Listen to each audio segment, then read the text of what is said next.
We're told that destiny is sacred, that the moon goddess weaves perfect bonds between souls, that your fated mate is the other half of your spirit, the one person in all the world who will love you unconditionally.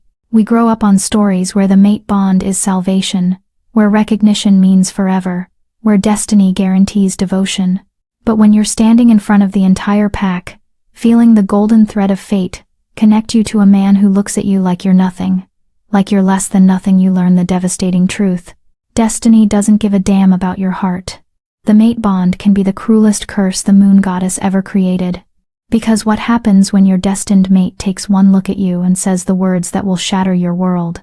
What happens when the bond that's supposed to complete you becomes the thing that destroys you? What happens when the man fated to love you can't even stand to touch you?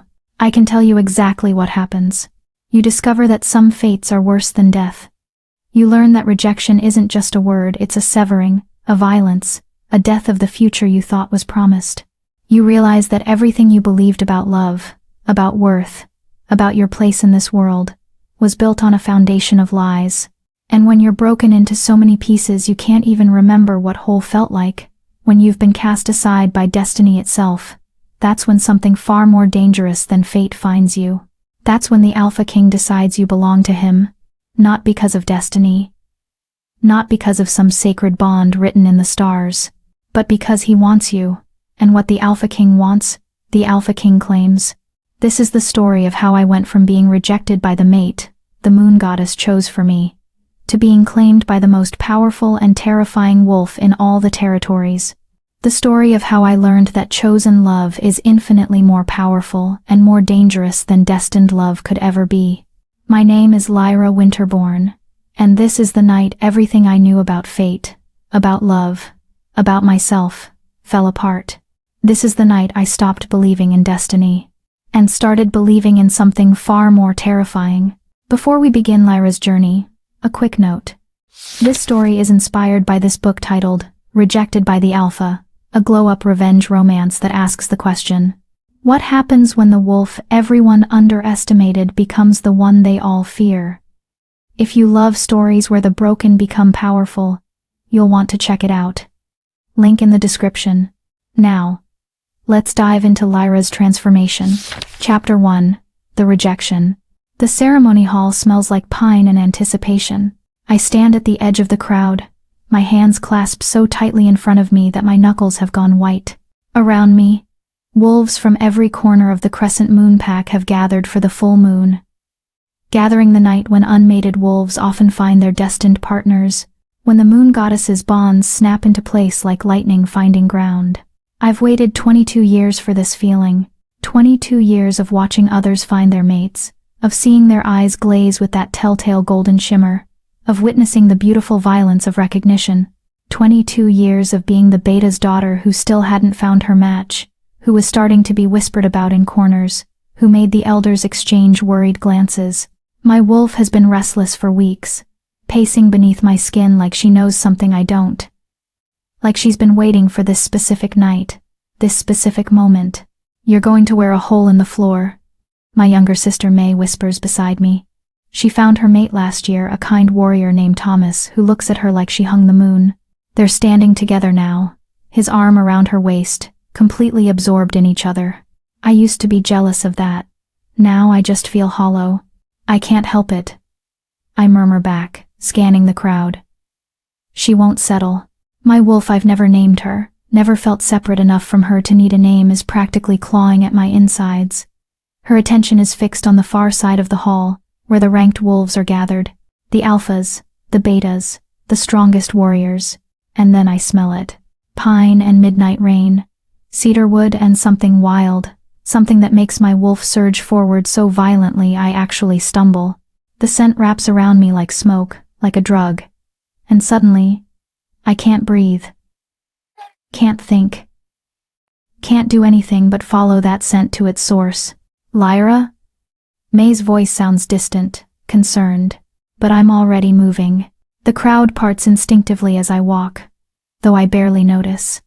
My entire world has narrowed to that scent, to the golden thread I can suddenly feel pulling taut between my ribs and someone across the room. The mate bond. It's real, it's happening, After all these years of waiting, of wondering if I was broken somehow, if the moon goddess had forgotten me, I see him, Callum Thorne, the Alpha's nephew, future head warrior, 6 feet of corded muscle and dark hair, with eyes the color of amber and a jaw that looks carved from granite. He's standing with a group of warriors, laughing at something one of them said, completely unaware that his entire life is about to change, that our lives are about to change. Mate, my wolf whispers. And the word is reverent, awed, complete. I walk toward him like I'm in a dream, like I'm floating. The golden thread between us grows brighter with each step, more tangible, until I swear I could reach out and pluck it like a harp string. He's going to turn around any second now. He's going to smell me, feel the bond snap into place, and his eyes are going to find mine across the room. He's going to smile that devastating smile I've seen him give to other she-wolves, and this time it will be for me. Only for me. Forever for me. I'm 3 feet away when he goes completely still. His head snaps toward me, those amber eyes widening. I watch the recognition slam into him, watch his nostrils flare as he catches my scent. The golden shimmer floods his irises, the unmistakable sign of the mate bond taking hold. Hi, I breathe, and I'm smiling so wide my face hurts. No. The word is flat, hard, final. I blink, my smile faltering. What? Callum takes a step back from me. Actually steps back, like I'm something contagious. His face has gone carefully blank, but I can see the tension in his shoulders, the rigidity in his spine. This is a mistake, he says, and his voice carries across the suddenly silent hall. When did everyone stop talking? When did every eye in the room turn toward us? I don't understand, I say, and I hate how small my voice sounds. The bond, you can feel it, right? You can feel, I feel it. His jaw clenches, and I'm telling you it's a mistake. Something cold is spreading through my chest, drowning the warmth that the mate bond brought. Callum, what are you? You're the beta's daughter. He interrupts, and there's something ugly in his tone now, something that makes my wolf whimper and curl into herself. You're not exactly what I expected in a mate. The hall is completely silent now, hundreds of wolves watching this moment. This conversation that should be private, should be sacred, is instead being performed like theater for the entire pack. What does that mean? My voice shakes. What did you expect? His eyes rake over me, and it's not the heated look I've dreamed about. It's assessment, judgment, dismissal. Someone stronger, he says finally. Someone who can stand beside a head warrior. Someone who can give me powerful heirs. I'm the beta's daughter, I repeat, desperate now. My bloodline is strong, I can... Your wolf is barely Delta rank. He cuts in, and the words land like blows. Everyone knows it. You've never even shifted in public because you're ashamed of how small your wolf is. How weak. It's true. All of it is true. And hearing him say it, hearing my mate say it, makes me want to sink into the floor and disappear. That doesn't matter. I try again, reaching for him. The mate bond, the moon goddess, chose us for each other. There's a reason. The moon goddess makes mistakes. He steps back again, away from my outstretched hand, and I won't tie myself to one of them. The cold in my chest is spreading, freezing everything it touches. My wolf is howling now, a sound of pure anguish that only I can hear. Please, I whisper, and I don't even care anymore that everyone is watching. Please don't do this. Just give us a chance. Give me a chance to... I, Callum Thorne, reject you, Lyra Winterborn. As my mate and my equal. The words detonate between us like a bomb. The mate bond, that golden, beautiful thread, doesn't just snap. It tears. It shreds. It burns its way out of my chest like someone has reached inside me and ripped out something vital. Something I didn't even know I needed to survive until it was gone. I make a sound.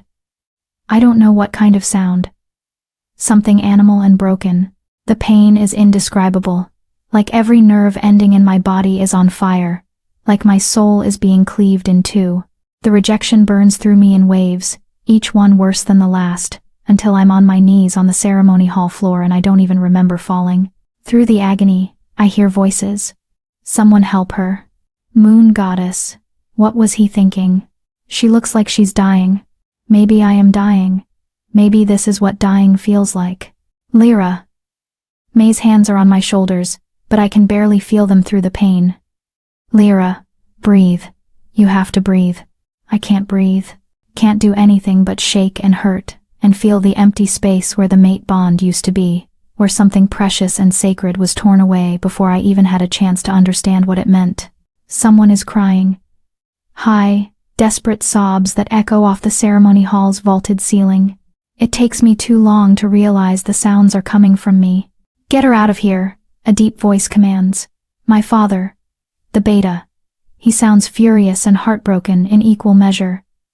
Get her home. Now. Hands lift me, carry me. The world blurs into shapes and colors that don't make sense. I catch a glimpse of Callum still standing there, his face pale but set, his amber eyes carefully avoiding the broken thing I've become. It rejected me. My mate, my fated mate, looked at me and decided I wasn't worth keeping. The moon goddess herself chose us, and he rejected me anyway. The last thing I see before darkness swallows me is the full moon hanging in the sky outside the ceremony hall windows. Round and perfect and completely indifferent to my suffering. Some goddess, some destiny, some fucking fate. 3 days later. I don't die. I wish I did, but I don't. The rejection sickness keeps me in bed for 3 days, fever hot and delirious, while my body tries to adjust to the violent severing of a bond that was barely formed. The pack healer comes and goes, leaving bitter teas and useless platitudes. My mother sits beside my bed and strokes my hair. My father paces like a caged animal, radiating fury that has nowhere to go. May cries more than I do. I don't cry at all after that first night. I'm too empty for tears. On the 4th day, I get out of bed. I'm weak, shaky, but I'm alive. The physical pain has faded to a dull ache. The emotional pain, I've learned not to look at that too closely. You don't have to go to the pack meeting, my mother says, hovering in my doorway. Her eyes are red-rimmed, her face drawn with worry. Your father can represent our family. Everyone would understand. I'm going. My voice sounds flat even to my own ears. I'm not going to hide. Lyra. I'm going, Mom. She stares at me for a long moment, then nods slowly. Okay, but if it's too much, if you need to leave, I'll be fine. I won't be fine. We both know I won't be fine. But I'm going anyway, because if I start hiding now, I'll never stop. If I let Callum's rejection turn me into something small and afraid, then he wins. Then the people who whispered about my weak wolf and my late bonding win. And I'm so tired of other people winning. The pack meeting is held in the Alpha's house, a sprawling mansion at the center of our territory. When I walk in with my family, the conversations don't stop exactly, but they shift. Eyes slide toward me, and then quickly away. Pity drips from every glance like poison. I keep my head up, and my face blank. Callum is there, standing with the other warriors. He doesn't look at me, hasn't looked at me since the rejection. I'm grateful for that, at least. I don't know what I'd do if he tried to talk to me, tried to apologize or explain. Actually, I do know. I'd break. And I refuse to break in front of him again. Alpha Dominic calls the meeting to order, and I barely listen to the usual pack business. Territory patrols, supply issues, upcoming ceremonies. My mind is elsewhere, locked in that endless loop of memory, the smell of pine and midnight rain, the golden thread forming and then tearing, the look on Callum's face when he decided I wasn't good enough. Representatives from the capital arriving tomorrow, Alpha Dominic is saying, and something in his tone makes me focus. He sounds tense, worried, even. The capital, where the Alpha King rules over all the packs in the territory. The Alpha King is touring the outer packs, Dominic continues. He'll be here for 3 days. I expect everyone to be on their best behavior. This is a great honor for Crescent Moon Pack. Murmurs ripple through the room. The Alpha King hasn't visited our pack in over a decade. His presence means scrutiny, evaluation, judgment. Why is he coming? Someone asks. Dominic hesitates. He's looking for something. That's all I was told. Looking for what? I don't know. But the Alpha's expression suggests he has suspicions he's not sharing. I should care about this.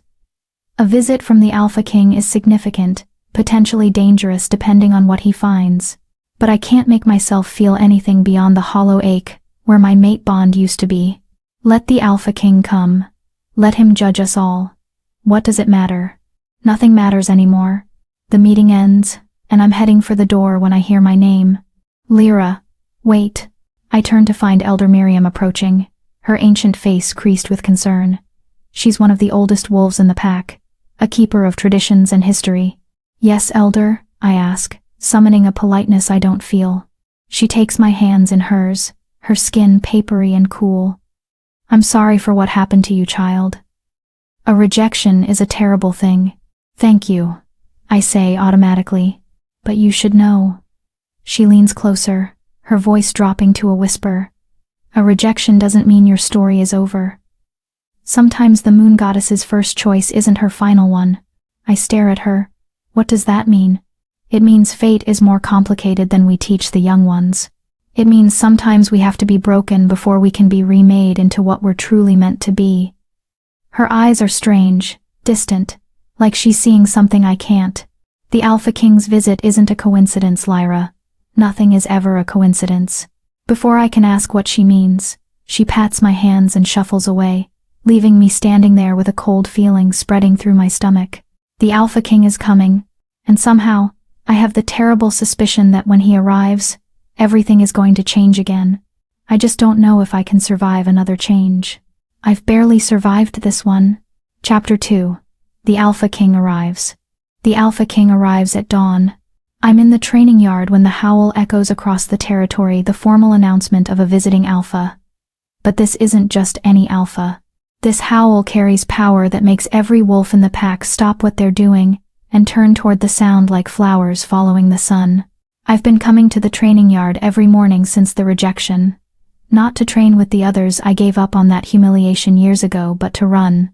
To push my body until my mind goes quiet, until the only thing I can think about is breathing and moving and surviving the next minute. It's the only time I don't feel like I'm drowning. But now, hearing that howl, even my wolf stirs from the defeated slumber she's been in since Callum's rejection. Her ears prick forward. Interested. Alert in a way she hasn't been in days. Did you feel that? Someone whispers nearby. That's not just Alpha power, another voice responds. That's something else entirely. I should go home. Change into something appropriate. My father will expect me to be present for the formal greeting, even though the last thing I want is to stand in a line and bow to some pompous royal who probably thinks we're all beneath him. But I don't move. I stay in the training yard, watching the Eastern Road, waiting to see what kind of man commands the kind of power that just rippled through our entire territory with a single howl. The motorcade appears first. Black SUVs with tinted windows, moving in perfect formation. Military precision. The vehicles roll through our pack's main street slowly, deliberately, giving everyone time to come out and watch, to witness, to submit. By the time they reach the Alpha's house, what seems like the entire pack has gathered. I hang back at the edge of the crowd, my training clothes still damp with sweat, my hair pulled into a messy braid. If my father sees me like this, he'll be furious. I can't bring myself to care. The SUVs stop. For a long moment, nothing happens. The tension builds until it's almost unbearable, until I can hear my own heartbeat pounding in my ears. Then the rear door of the center vehicle opens, and the Alpha King steps out. I forget how to breathe. He's tall, easily 6'4", with shoulders broad enough to block out the sun. His hair is dark as midnight, cut short on the sides but longer on top, and even from this distance I can see the silver threading through it at the temples. He's wearing all black, black tactical pants, black boots, a black shirt that does nothing to hide the muscled physique underneath. But it's his face that makes my wolf surge forward with sudden, unexpected interest. Sharp cheekbones, a jaw that could cut glass, a mouth that looks like it rarely smiles. And eyes, even from here I can see them, eyes that are the strangest color I've ever seen. Not quite gold, not quite amber, something in between, something that seems to glow with their own internal light. Wolf eyes, even in human form. He surveys the crowd with those glowing eyes, his expression completely neutral, and everywhere his gaze lands, wolves drop their heads, bare their necks, show submission without even thinking about it. Alpha Dominic steps forward, and even our Alpha, a powerful wolf in his own right, looks diminished next to this man. Alpha King Damon, Dominic says, bowing his head.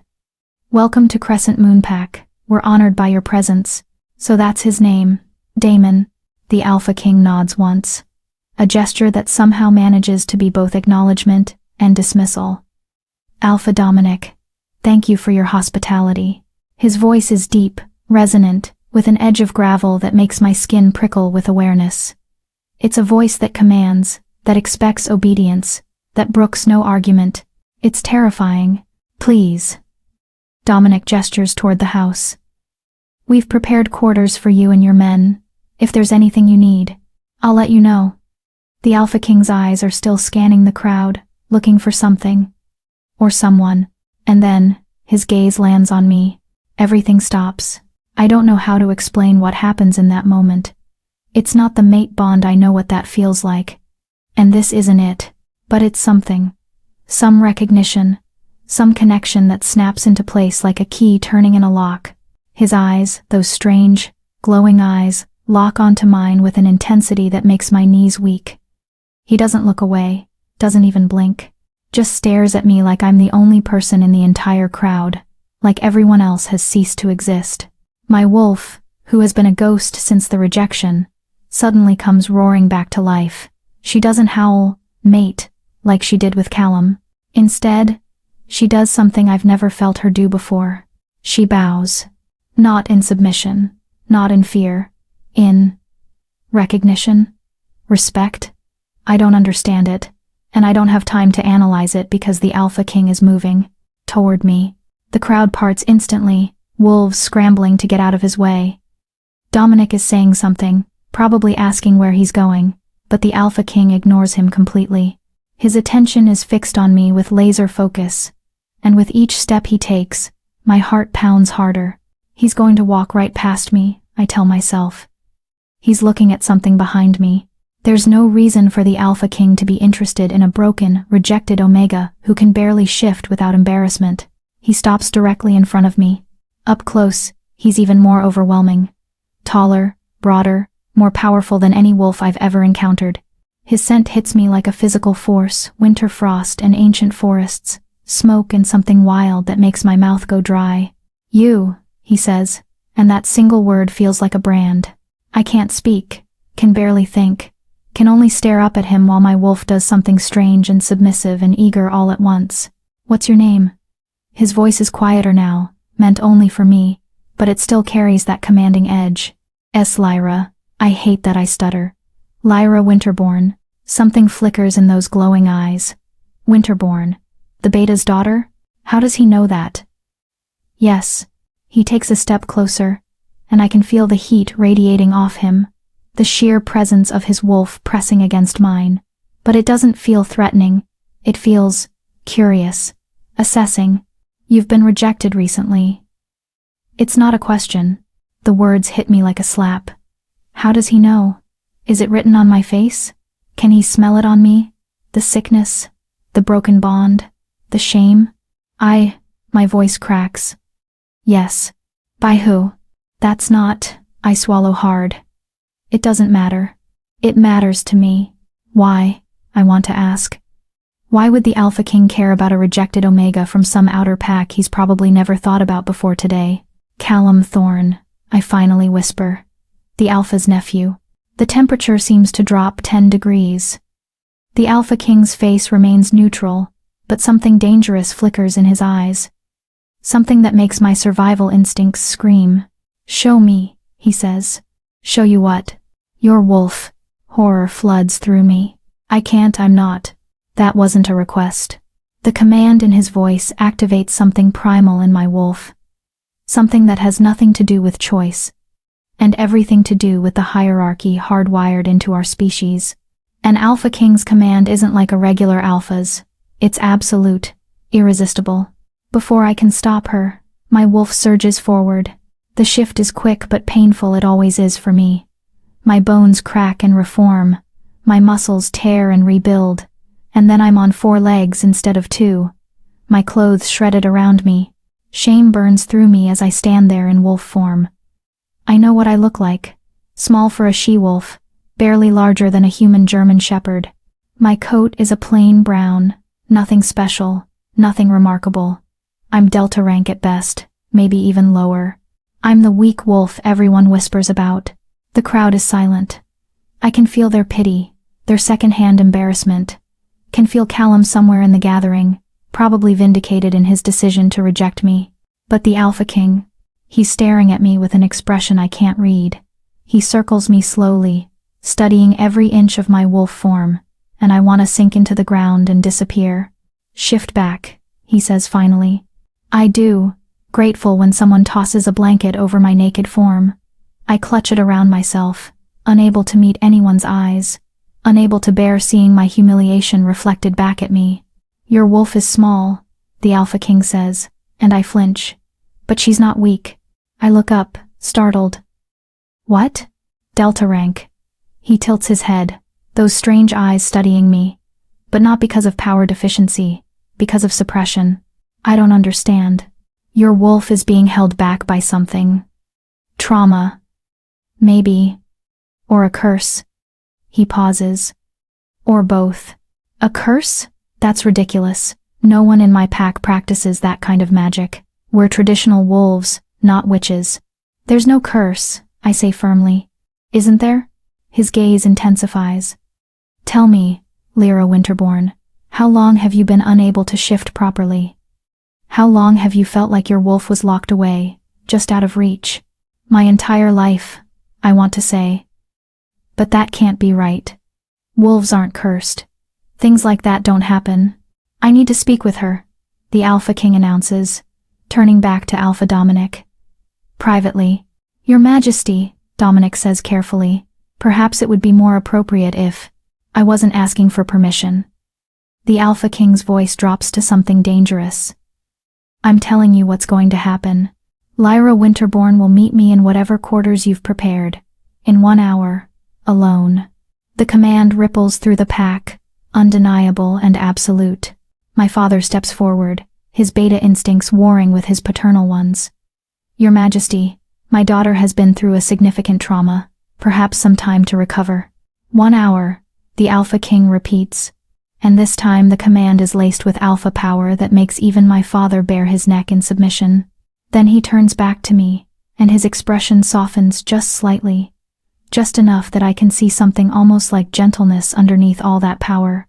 Don't be afraid, he says quietly. I'm not going to hurt you. Then why do I feel like my entire life is about to change again?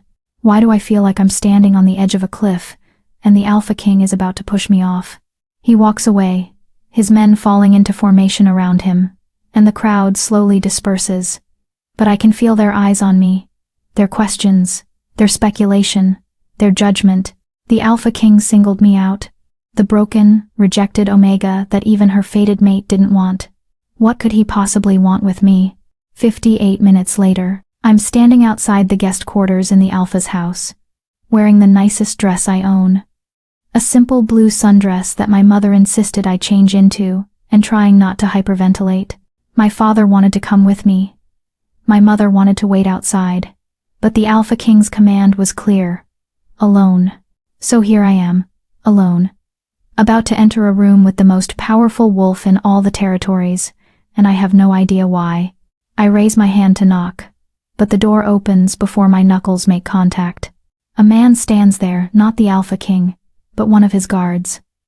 Tall, scarred, with eyes that assess me in half a second and apparently find me lacking. Lyra Winterborn? He asks. Yes. The king is waiting. He steps aside to let me pass. The suite is massive, easily 3 times the size of my bedroom at home. Expensive furniture, floor-to-ceiling windows, a sitting area that probably costs more than my family makes in a year. And in the center of it all, standing by the windows with his back to me, is the Alpha King. He's changed into fresh clothes, dark jeans, and a charcoal gray shirt that somehow makes him look even more imposing. His hands are clasped behind his back, his posture relaxed, but there's a coiled tension in his shoulders that suggests he's always ready for a fight. "Leave us," he says without turning around. The guard exits immediately, closing the door behind him with a soft click. And then we're alone. "Sit," the Alpha King says, gesturing to a chair without looking at me. I sit, my hands folded in my lap, my heart racing. For a long moment, he doesn't say anything, just stares out the window at the pack lands beyond. The silence stretches until it's almost unbearable. "Do you know why I'm here?" he finally asks. "No, Your Majesty. I'm looking for someone." He turns, and those glowing eyes pin me in place. "I've been looking for a very long time. I don't understand what that has to do with me. Don't you?" He crosses the room slowly, deliberately, until he's standing directly in front of me. "Tell me about your rejection, Lyra. Tell me why your mate cast you aside." The question is too direct, too painful, but something about his tone, not cruel, not mocking, just genuinely curious, makes me answer honestly. "He said I was too weak," I whisper. "That my wolf was barely Delta rank. That I couldn't give him powerful heirs." The shame of it burns through me all over again. "He said the moon goddess made a mistake. And what do you think?" I swallow hard. I think maybe he was right. The Alpha King makes a sound low in his throat, not quite a growl, but close. "He was wrong. You don't know that. You don't know me. I know enough." He crouches down so we're at eye level, and this close I can see flecks of silver in those strange eyes. "I know you've been suppressed your entire life. I know your wolf is locked away, caged by something you don't even understand. I know you're stronger than you think you are. How could you possibly know any of that?" He reaches out slowly, giving me time to pull away, and touches 2 fingers to the center of my chest, right over my heart. The moment his skin makes contact, power surges through me. Not painful, not invasive, but shocking in its intensity. Like lightning running through my veins. Like something waking up after a very long sleep. My wolf howls, actually howls, and for a second I see her clearly for the first time in my life. Not small, not weak. Powerful, radiant. Trapped behind bars I didn't even know were there. "What?" I gasp, pulling back. "What did you do?" "I showed you the truth." He stands, moving away, giving me space. "You're not weak, Lyra Winterborn. You've been cursed, bound. Someone put a suppression spell on you when you were very young, probably shortly after your first shift. It's been dampening your wolf your entire life, making you appear weaker than you actually are." "No, that's impossible." "Who would do that? Why?" "That's what I intend to find out." His expression hardens. "But first, I need to know if you'll accept my help." "Help with what?" "Breaking the curse, freeing your wolf, becoming who you were always meant to be."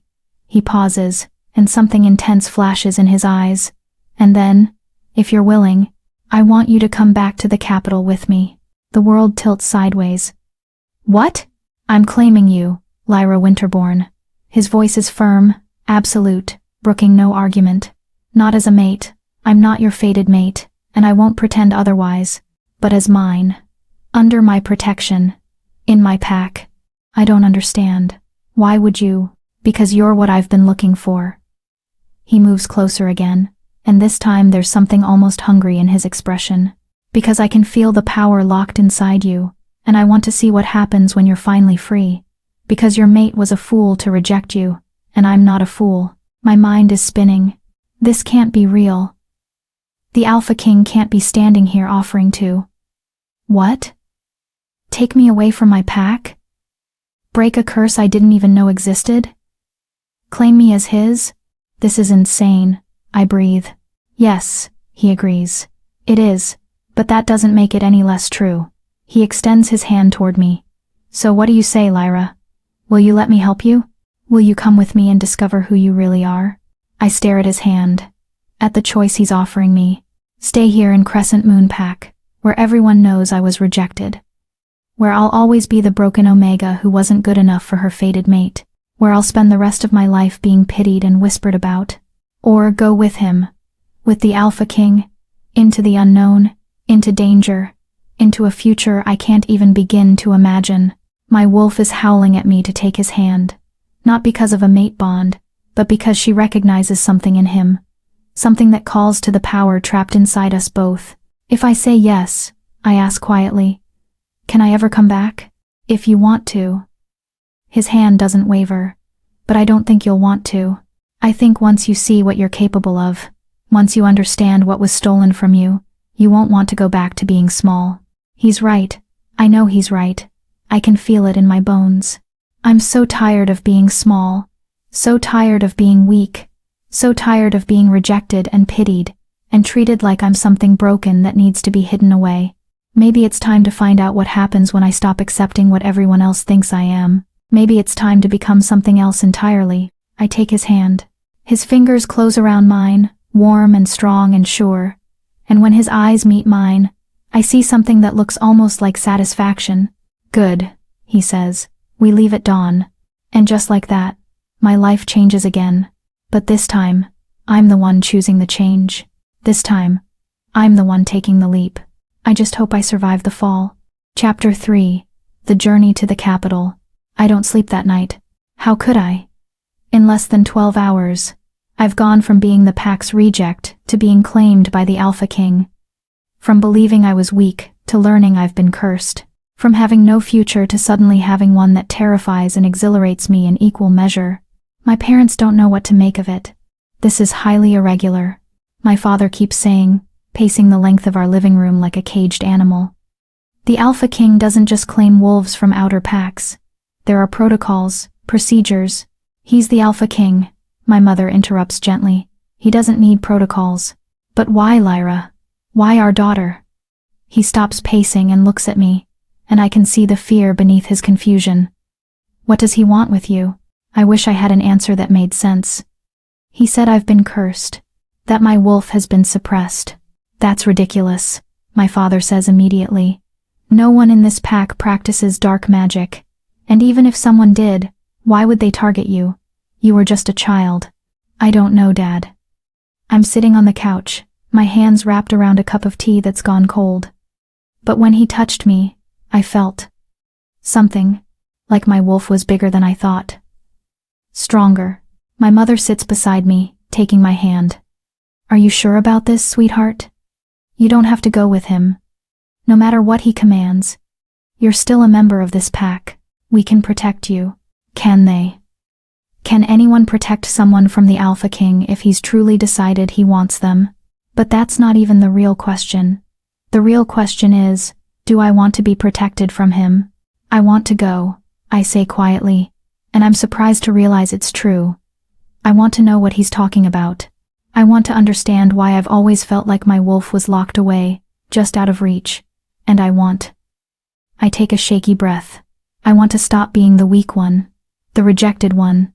I want to be someone different. You're not weak, May says fiercely from the doorway. I didn't even hear her come in. You've never been weak, Lyra. You're the strongest person I know. You have to say that. You're my sister.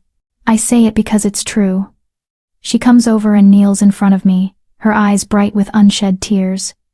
When Callum rejected you, I thought you'd break. But you didn't. You got up. You kept going. That's not weakness. Going with the Alpha King isn't brave, May. It's desperate. Maybe. She squeezes my hands. But maybe desperate and brave look the same sometimes. We sit like that for a while, my family around me. Until the sky outside starts to lighten with the approaching dawn. Until it's time to pack what little I'm bringing with me and face whatever comes next. The Alpha King's motorcade is already assembled when I arrive at the Alpha's house. Black SUVs gleaming in the early morning light, engines running, ready to depart. Wolves from the pack have gathered to watch, some curious, some concerned, some clearly pleased to see the rejected Omega leaving. I try not to look for Callum in the crowd. I fail. He's there, standing near the back, his amber eyes carefully avoiding mine. Part of me wants him to look at me. Wants him to see that someone, the most powerful someone, found value in what he discarded. But a bigger part of me doesn't care anymore. He made his choice. Now I'm making mine. Miss Winterbourne. The scarred guard from yesterday approaches, his expression still carefully neutral. I'm Riker, captain of the King's Guard. I'll be riding in your vehicle. Okay, I say. Because what else is there to say? Your bags have been loaded. The king requests that you ride in the second vehicle. He'll be in the lead. Of course he will. The Alpha King wouldn't ride with someone like me. I'm a project, not a person. A curiosity, not a companion. I hug my family goodbye, my mother crying openly now, my father's jaw tight with suppressed emotion. May whispering promises that we'll see each other soon. Alpha Dominic gives me a formal farewell, his expression troubled but resigned. And then I'm climbing into the SUV, settling into leather seats that probably cost more than my entire wardrobe, and we're moving, leaving Crescent Moon Pack behind, leaving everything I've ever known behind. The journey to the capital takes 6 hours. We drive through territories I've only heard about, past pack lands that blur together into forests and fields and small towns. Riker sits across from me, silent but watchful, occasionally speaking into a radio to coordinate with the other vehicles. I stare out the window and try not to think about what I'm doing. Try not to second-guess every decision that led me to this moment. You're afraid, Riker says suddenly, and I startle at the sound of his voice. I'm not. It's okay to be afraid. He leans back in his seat, studying me with those assessing eyes. Most wolves would be terrified. The king isn't. Easy. What's he like? The question escapes before I can stop it. Really like, I mean, not the public version. Riker considers this for a long moment. Complicated, fair but ruthless. He expects absolute loyalty but gives it in return. He's the best leader I've ever served under. He pauses. But he's also damaged in ways most people don't see. Damaged how? That's not my story to tell. He looks out the window. But I will say this, the king doesn't do anything without reason.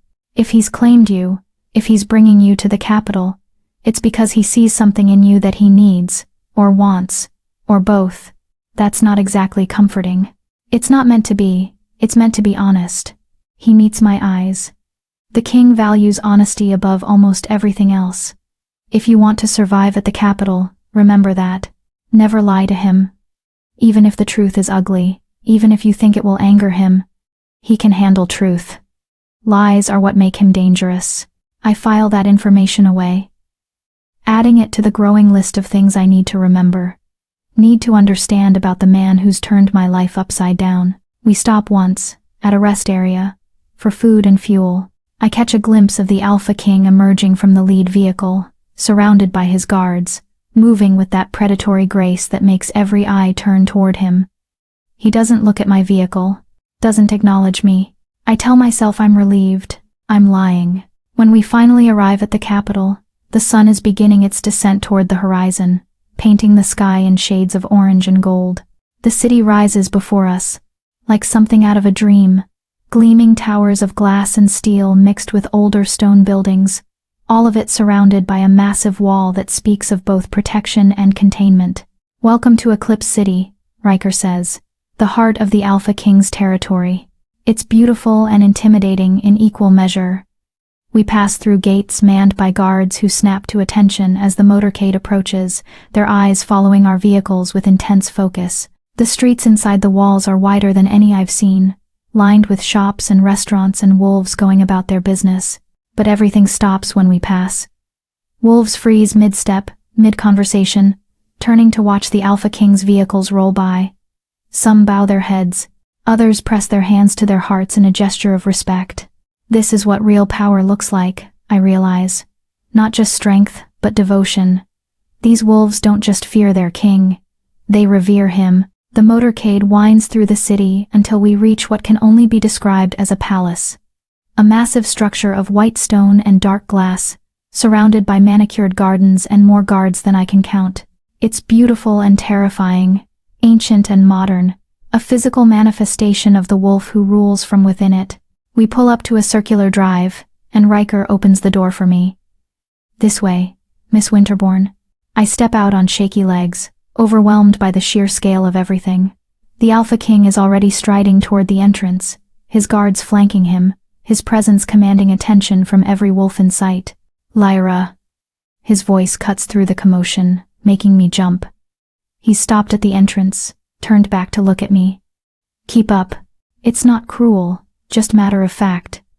A reminder that I'm here at his sufferance, that I need to meet his expectations, or be left behind. I hurry to catch up, Riker at my side. Inside, the palace is even more impressive. Vaulted ceilings, marble floors, artwork that probably costs more than my entire pack's annual income. Wolves in formal attire move with purpose through hallways that seem to stretch forever.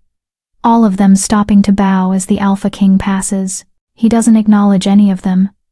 Just keeps walking with that confident stride, his destination apparently clear in his mind. We end up in what looks like a private wing, away from the bustle of the main palace. The Alpha King stops at a door, pushing it open to reveal a suite that makes the guest quarters in my pack look like a closet. "These are your rooms," he says, gesturing inside.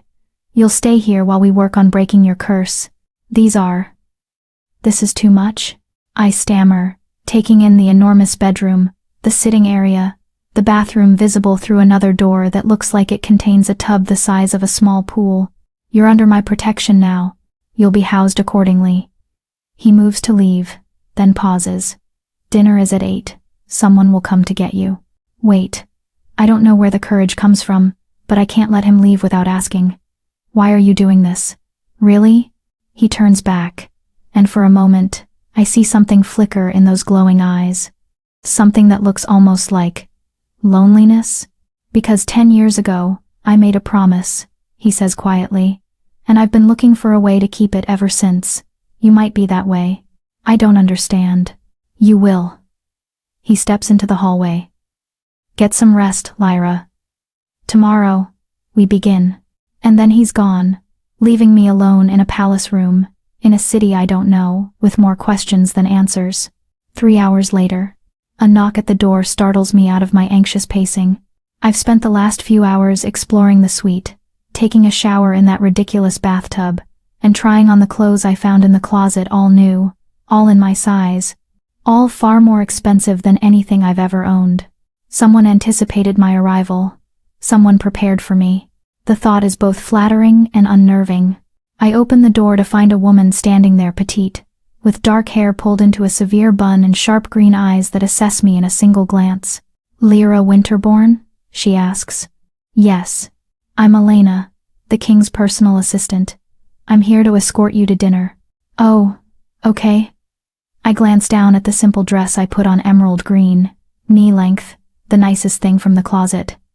"Is this appropriate?" Something that might be approval flickers in her eyes. "It's perfect." The king doesn't care for ostentation. He prefers authenticity. She leads me through the palace, down corridors I'd never find on my own, past rooms with closed doors and guards who nod at Elena but watch me with open curiosity. We arrive at a dining room that's smaller than I expected, intimate, even. A table set for 2, candles providing soft light, windows overlooking the city below, and the Alpha King, standing by those windows, his back to us. "Your Majesty," Elena says. "Miss Winterborn has arrived." "Thank you, Elena. That will be all." The assistant bows and withdraws, leaving me alone with him again. The Alpha King turns, and I'm struck again by how imposing he is. He's changed into dark slacks and a white shirt with the sleeves rolled up, revealing forearms corded with muscle and marked with scars. His hair is slightly damp, like he recently showered. He looks human. Almost. "Sit," he says, gesturing to the table. I do, my hands folded in my lap, trying not to show how nervous I am. He sits across from me, and for a moment, we just look at each other. Then he reaches for a bottle of wine, pouring 2 glasses with steady hands. "You don't have to be afraid of me," he says, sliding 1 glass toward me. "Everyone's afraid of you," I reply before I can stop myself. Something that might be amusement flickers across his face. "True, but you don't have to be. I told you I'm not going to hurt you. Then what are you going to do to me?" He takes a sip of wine, considering his answer. "I'm going to show you who you really are. I'm going to break the curse that's been holding you back, and then I'm going to ask you to help me with something." "Help you with what?" "All in good time." He sets down his glass. "First, you need to understand what was done to you, and why." A server appears with plates of food, beautifully prepared dishes that smell incredible. I realize I haven't eaten all day, too nervous to manage more than a few bites at breakfast. We eat in silence for a few minutes, and I'm surprised to find the quiet isn't uncomfortable. It's almost peaceful. Tell me about your childhood, the Alpha King says finally. Specifically, your first shift. How old were you? 6, I answer. Young but not unusually so. And what do you remember about it? I close my eyes, reaching back into memories I haven't examined in years. I remember it hurt. More than it should have, according to the pack healer. I remember my wolf felt wrong, like she didn't fit inside my skin properly. And I remember afterward, I couldn't shift again for almost a year. Did anyone help you? Try to figure out what was wrong? The healer ran tests. Said I was probably just a late bloomer, that some wolves take longer to grow into their power. I opened my eyes, meeting his gaze. But I never grew into it. I stayed small. Weak. You're not weak, he says, and there's an edge to his voice now. Something sharp and angry, but not directed at me. You're suppressed. There's a difference. How can you be sure? He sets down his fork, his expression serious. Because I've seen this before. 10 years ago, I encountered a wolf who'd been cursed the same way. Suppression spell, designed to lock away their true power and make them appear weak. By the time I found them, it was too late. The curse had been in place too long, had dug too deep into their wolf's essence. When I tried to break it, he trails off, his jaw clenching. What happened? They died. The words are flat, emotionless, but I can see the pain beneath them. The curse had become too intertwined with their wolf. Removing it killed them both. Horror floods through me. And you want to try this on me? No. He leans forward, his eyes intense. I've spent the last 10 years studying suppression curses, learning how they work, how they're constructed, how to safely dismantle them. I've found 12 other wolves who'd been cursed this way, and I've successfully freed 11 of them. What happened to the 12th? They chose not to go through with it. They'd lived with the curse for 40 years. They decided they'd rather stay weak than risk dying. He pauses. I respect that choice. And I'll respect yours, if you decide the same. But I think you're stronger than that, Lyra. I think you want to know who you really are. He's right. Goddess help me, he's right. Who would curse a child? I ask quietly. Who would do something like that? That's what we need to figure out. He sits back, his expression thoughtful. Suppression curses are dark magic. Expensive, difficult to cast, and not something anyone does on a whim. Someone targeted you specifically, probably shortly after your first shift. Someone who wanted to make sure you never reached your full potential. But why? I'm nobody. Just a beta's daughter from an outer pack. What threat could I possibly pose? That, the Alpha King says, his eyes glowing brighter, is the question that brought me to your pack. Because 6 months ago, I received information that suggested someone in Crescent Moon Pack had been cursed as a child, someone whose true power had been locked away, and I've been searching for that someone ever since. The implications of what he's saying crash over me like a wave. You came to my pack looking for me specifically? Not you specifically, but someone like you. Someone who'd been suppressed, hidden, made to appear weak when they were actually strong. He leans forward again, and the moment I saw you, the moment I felt your wolf, I knew I'd found what I was looking for. What exactly do you think I am? My voice comes out as a whisper. What power could I possibly have that would be worth cursing? The Alpha King smiles. And it's the first real smile I've seen from him. It transforms his face, making him look younger, less dangerous, almost beautiful. That's what we're going to find out, he says, starting tomorrow. I'm going to break your curse, Lyra Winterborn. And then we're both going to discover exactly what you're capable of. I stare at him across the table, this powerful, mysterious king who's upended my entire life in the space of a day, who's offering me something I never thought possible, a chance to be more than the weak. Rejected Omega everyone believed I was. What if I can't do it? I ask quietly. What if the curse breaks and I'm still just me? Still weak? Then you'll still be under my protection. You'll still have a place here, in my pack, in my palace. The curse breaking isn't conditional on you being powerful, Lyra. It's about freeing you from something that was forced on you without your consent. Something in my chest loosens at those words. Some tension I didn't even know I was carrying. Okay, I say. Tomorrow, we break the curse. Tomorrow, he agrees, raising his wine glass. We set you free. I raise my glass to meet his, and the crystal chimes softly as they touch. I don't know what tomorrow will bring. Don't know if I'll survive having a curse ripped out of me. Don't know what I'll become if I do. But for the first time since Callum rejected me, for the first time in longer than I can remember, I feel something that almost resembles hope. Maybe the Alpha King is right. Maybe I'm stronger than I think. Maybe it's time to find out. Subscribe if you believe Lyra deserved to know the truth about herself all along, because wolves who've been silenced for 17 years need voices willing to fight for them. Drop a comment telling Lyra what you would say to someone who tried to dim your light. She's not alone, and neither are you. Chapter 4. Breaking the Curse. I don't sleep again that night.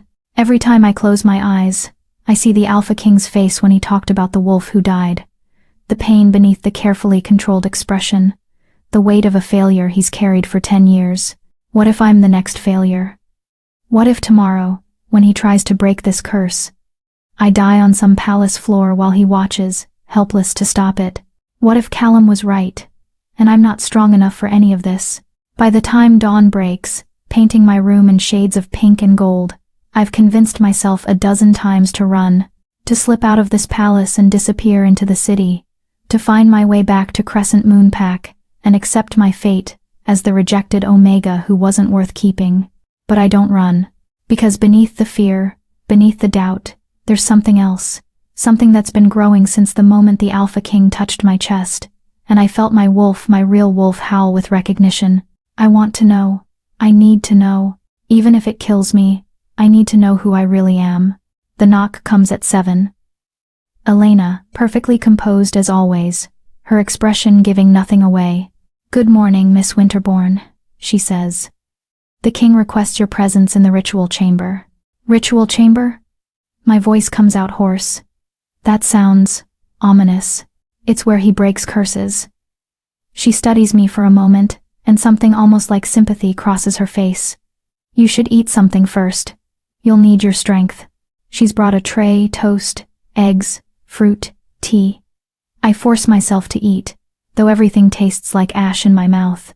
Elena waits patiently, not speaking, just a steady presence that's oddly comforting. "Has he done this many times?" I ask finally. "Broken curses, I mean."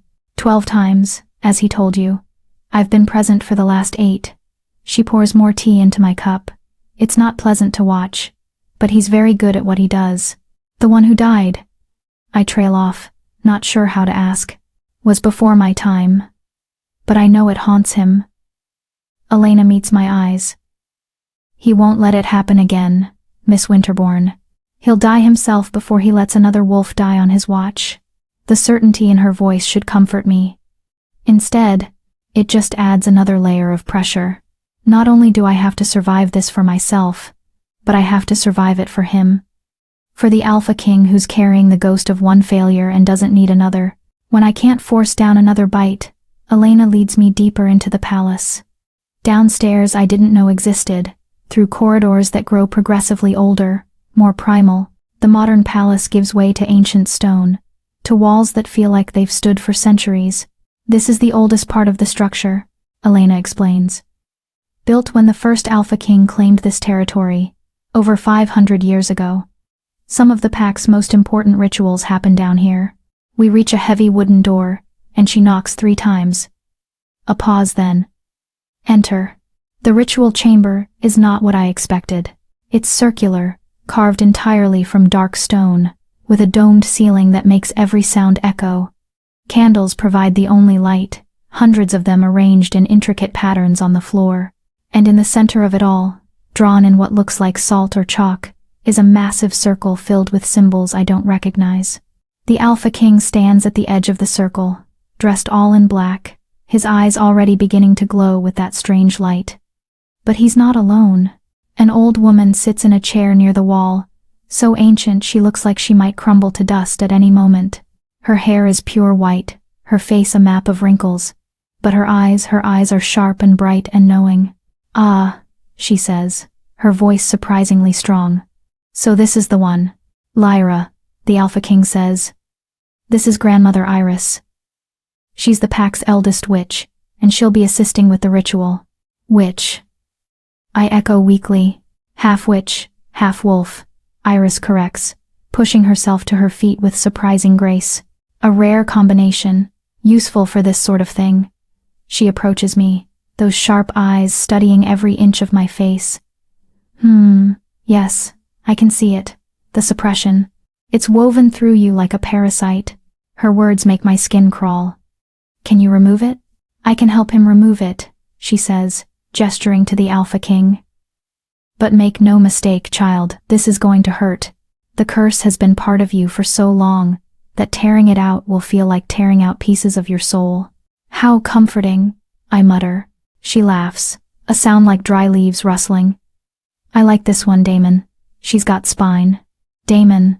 I've never heard anyone call the Alpha King by his given name. It makes him seem more human, more real, less like the untouchable force of nature he usually appears to be. "Lyra," he says, drawing my attention back to him. "Before we begin, I need you to understand what's going to happen. Iris and I are going to enter a shared trance state, linking our power together. We'll use that combined power to see the curse, to actually see it, mapped out across your wolf's essence, and then, very carefully, we're going to start unraveling it." "How long will it take?" "Hours, maybe as long as 6 or 7. His expression is serious. "You'll be conscious the entire time. You'll feel everything. And at some point, you're going to want to stop, want us to leave the curse in place, because the pain of removal will seem worse than living with it. But if I stop, then we stop," he says firmly. "This only works if you choose it, Lyra. If you consent to it, every step of the way, the moment you tell us to stop, we will. No judgment, no consequences." I take a shaky breath. "And if I don't stop? If I make it through? Then you'll be free." Something intense flashes in his eyes. "And we'll finally see who you really are." I look at the circle, at the symbols I don't understand, at the candles flickering in the darkness. This is insane. I should run, should refuse, should choose the safety of the curse over the danger of freedom. But I'm so tired of being safe. So tired of being small. "What do I need to do?" I ask.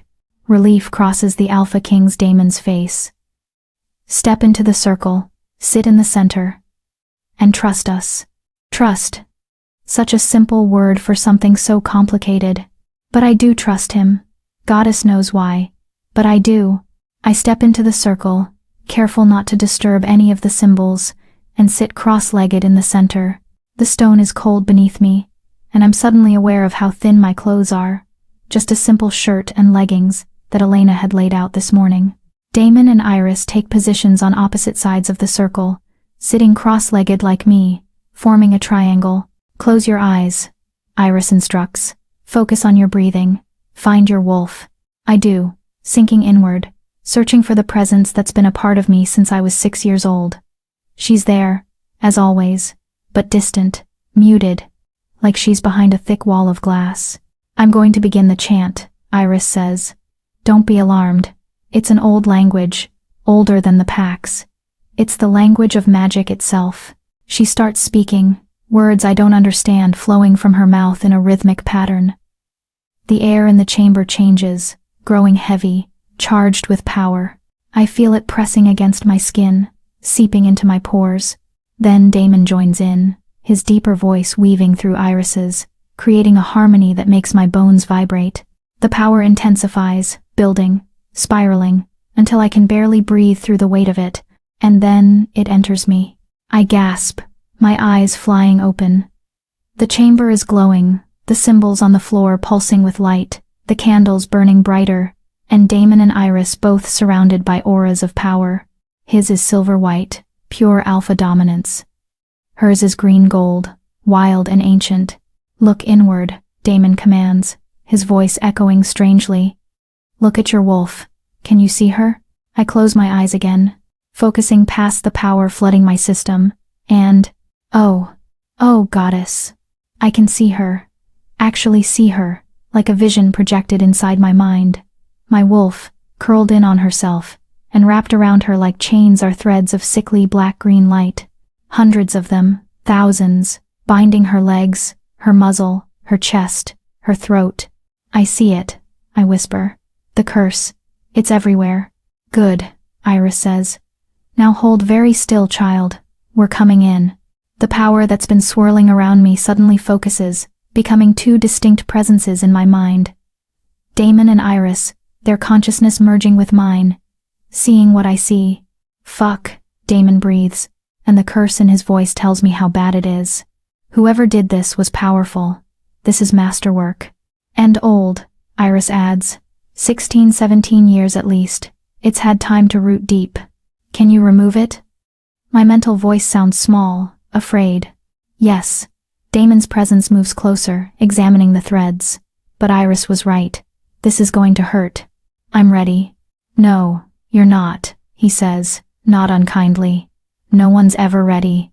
But we'll be here with you. You won't be alone. And then they begin. The first thread comes away with a sensation like a hot knife sliding under my skin. I cry out, my body jerking.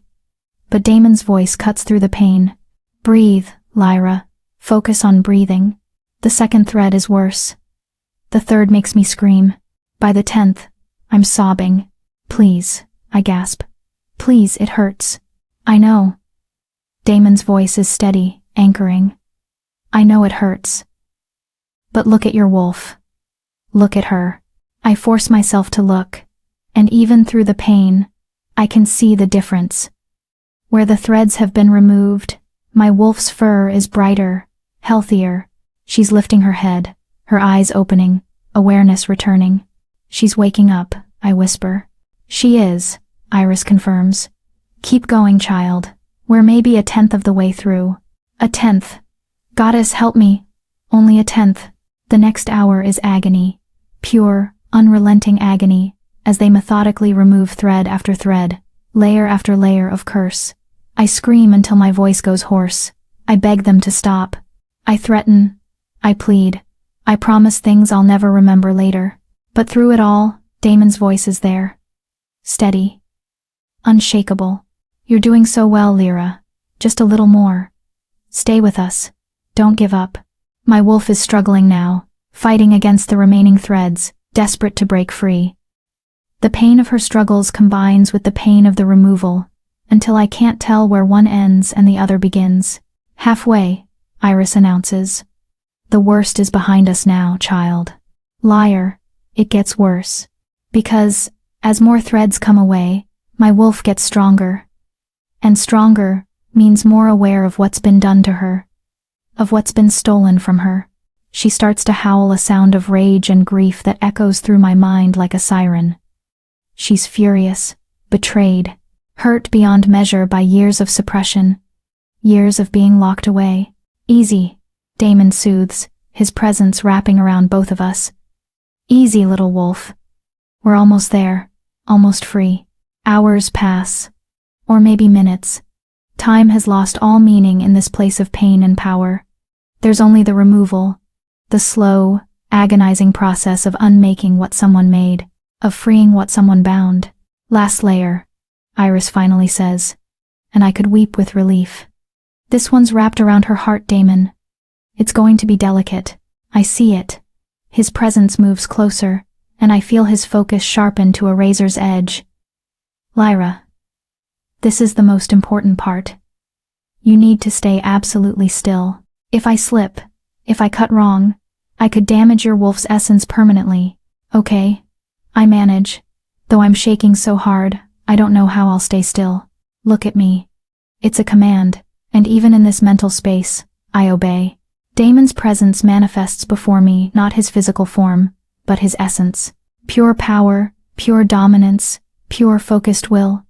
I won't let anything happen to you. Do you understand? I won't let you break. I understand. Then trust me. One more time, trust me. I do. Against all logic, all reason, I trust him. He begins to work on the final threads, and the pain is different now, deeper, more fundamental, like he's operating on my very soul. My wolf whimpers, afraid, but I hold her steady. Hold us both steady. Almost, Damon murmurs. Almost there. Last thread. Last one, Lyra. He pulls. And something tears. And the curse breaks. It doesn't fade gradually. It shatters, exploding outward in a wave of black-green light that makes me scream one final time. And in the space where it lived, where it's bound my wolf for 17 years, power rushes in to fill the void. My power. My true power. And it's massive. My wolf surges to her feet. No longer small. No longer weak. She's enormous. Easily, twice the size I thought she was. Her fur ripples with power, with potential, with all the strength that's been locked away. She throws back her head and howls. A sound of pure triumph, pure joy, pure fury at what was stolen, and relief at what's been returned. And I howl with her.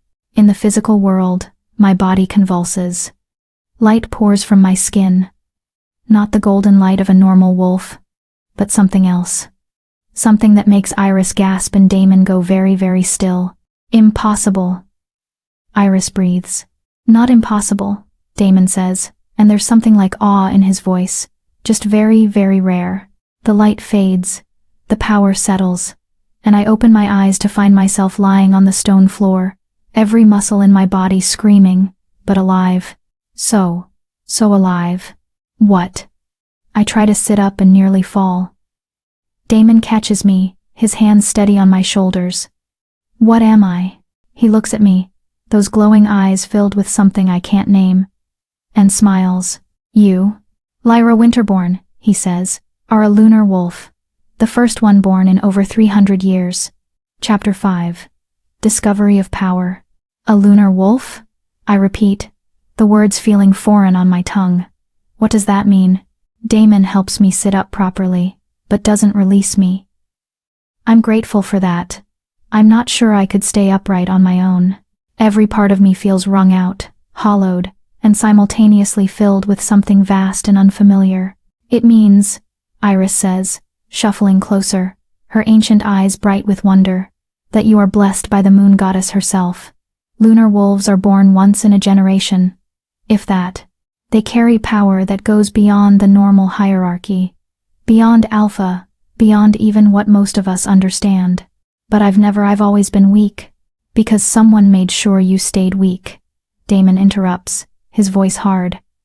Someone who knew exactly what you were, and wanted to make certain you never realized it. The implications of that statement settle over me like a shroud. Someone knew. When I was 6 years old, someone looked at a child and decided to curse her. Yes, Damon's jaw clenches, and we're going to find out who. But first, Iris says, producing a vial from her pocket, you need to drink this. Your body has been through tremendous trauma. This will help stabilize you while your system adjusts to your true power. I take the vial with shaking hands and drink. The liquid tastes like moonlight and honey if moonlight had a taste, and immediately, some of the trembling eases. Not all of it, but enough that I can breathe without feeling like I might shatter. What can lunar wolves do? I ask. What makes them so special that someone would curse a child? Damon and Iris exchange a look. That's complicated, Damon says finally. Lunar wolves have different gifts. Some can heal with a touch. Others can see the future, or read minds, or command other wolves regardless of rank. The moon goddess gives each lunar wolf the gifts she deems necessary. And mine? We won't know until they manifest, Iris says. Usually, it takes a few days for the gifts to settle.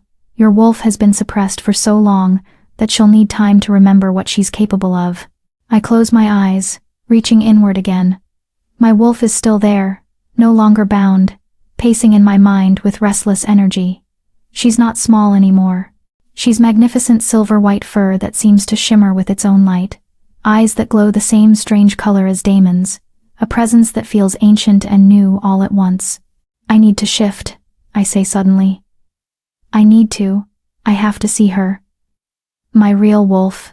Not yet, Damon says firmly. Your body isn't ready.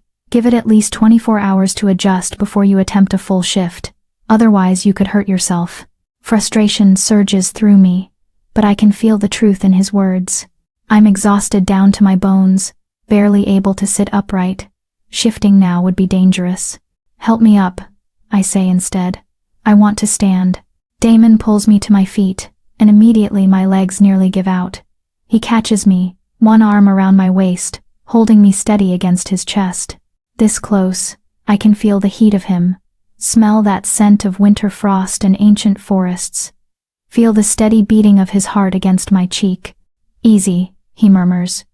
You've been sitting for almost 7 hours. Your body needs time to remember how to work. 7 hours. 7 hours of agony that felt like both an eternity and a heartbeat. I did it, I whisper, and suddenly I'm crying. Not from pain this time, but from relief, from joy, from the overwhelming realization that I'm free. I actually did it. You did. There's pride in his voice, and something else. Something warmer. You were incredibly brave, Lyra. Most wolves would have given up. I wanted to, I admit. So many times I wanted to tell you to stop, but you didn't. His arm tightens around me. That's what matters. We stand like that for a long moment, me leaning against him holding me up, while Iris watches with an unreadable expression on her ancient face. The king should take you to your rooms, she finally says. You need rest. Real rest, not just sitting. Your body needs to recover. I can walk, I protest weakly. No, Damon says. You can't. And then he's lifting me, actually lifting me into his arms like I weigh nothing. I should protest, should insist on my own 2 feet, but I'm too tired, too wrung out. So instead, I let my head fall against his shoulder and close my eyes. Thank you, I murmur. For this, for not giving up on me. I would never give up on you, he says, and there's something fierce in his voice. You're too important. I want to ask what he means by that. Want to understand why the Alpha King would care so much about a rejected Omega from an outer pack. But exhaustion is pulling me under, dragging me down into darkness. The last thing I remember before sleep claims me is the steady rhythm of his heartbeat and the feeling of absolute safety in his arms. 2 days later, I wake to sunlight streaming through windows and the smell of food. Real food, not the broth and tea Elena has been forcing down my throat for the past 48 hours. I sit up carefully, testing my body. The bone-deep exhaustion is gone, replaced by something else. Energy, vitality, strength that feels both familiar and completely foreign. My wolf stretches in my mind, content and powerful, no longer caged. You're awake, Elena says from the doorway, a tray in her hands. And sitting up. That's good. The king has been worried. Has he? I take the tray, gratefully, eggs, bacon, toast, fruit, orange juice. My stomach growls at the sight of it. I thought Alpha Kings didn't worry. This one does, more than he lets on. She sits in the chair beside my bed, watching me eat with approval. He's been checking on you every few hours, demanding updates from the healers, making sure you have everything you need. I don't know what to do with that information, so I focus on eating. Everything tastes incredible, like my senses have been sharpened along with my wolf. Elena, I say between bites. What do you know about lunar wolves? Only what everyone knows. They're rare, powerful, blessed by the moon goddess. She tilts her head.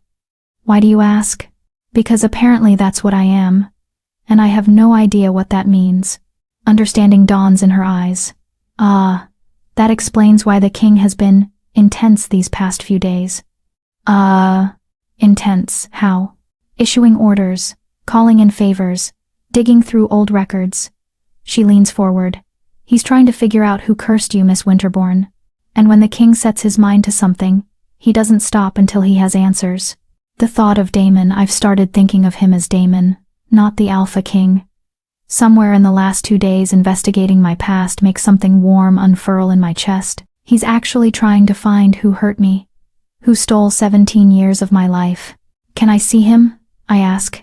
I want to thank him, and I want to understand what happens now. He's in his study. I'll let him know you're awake and ready to receive visitors.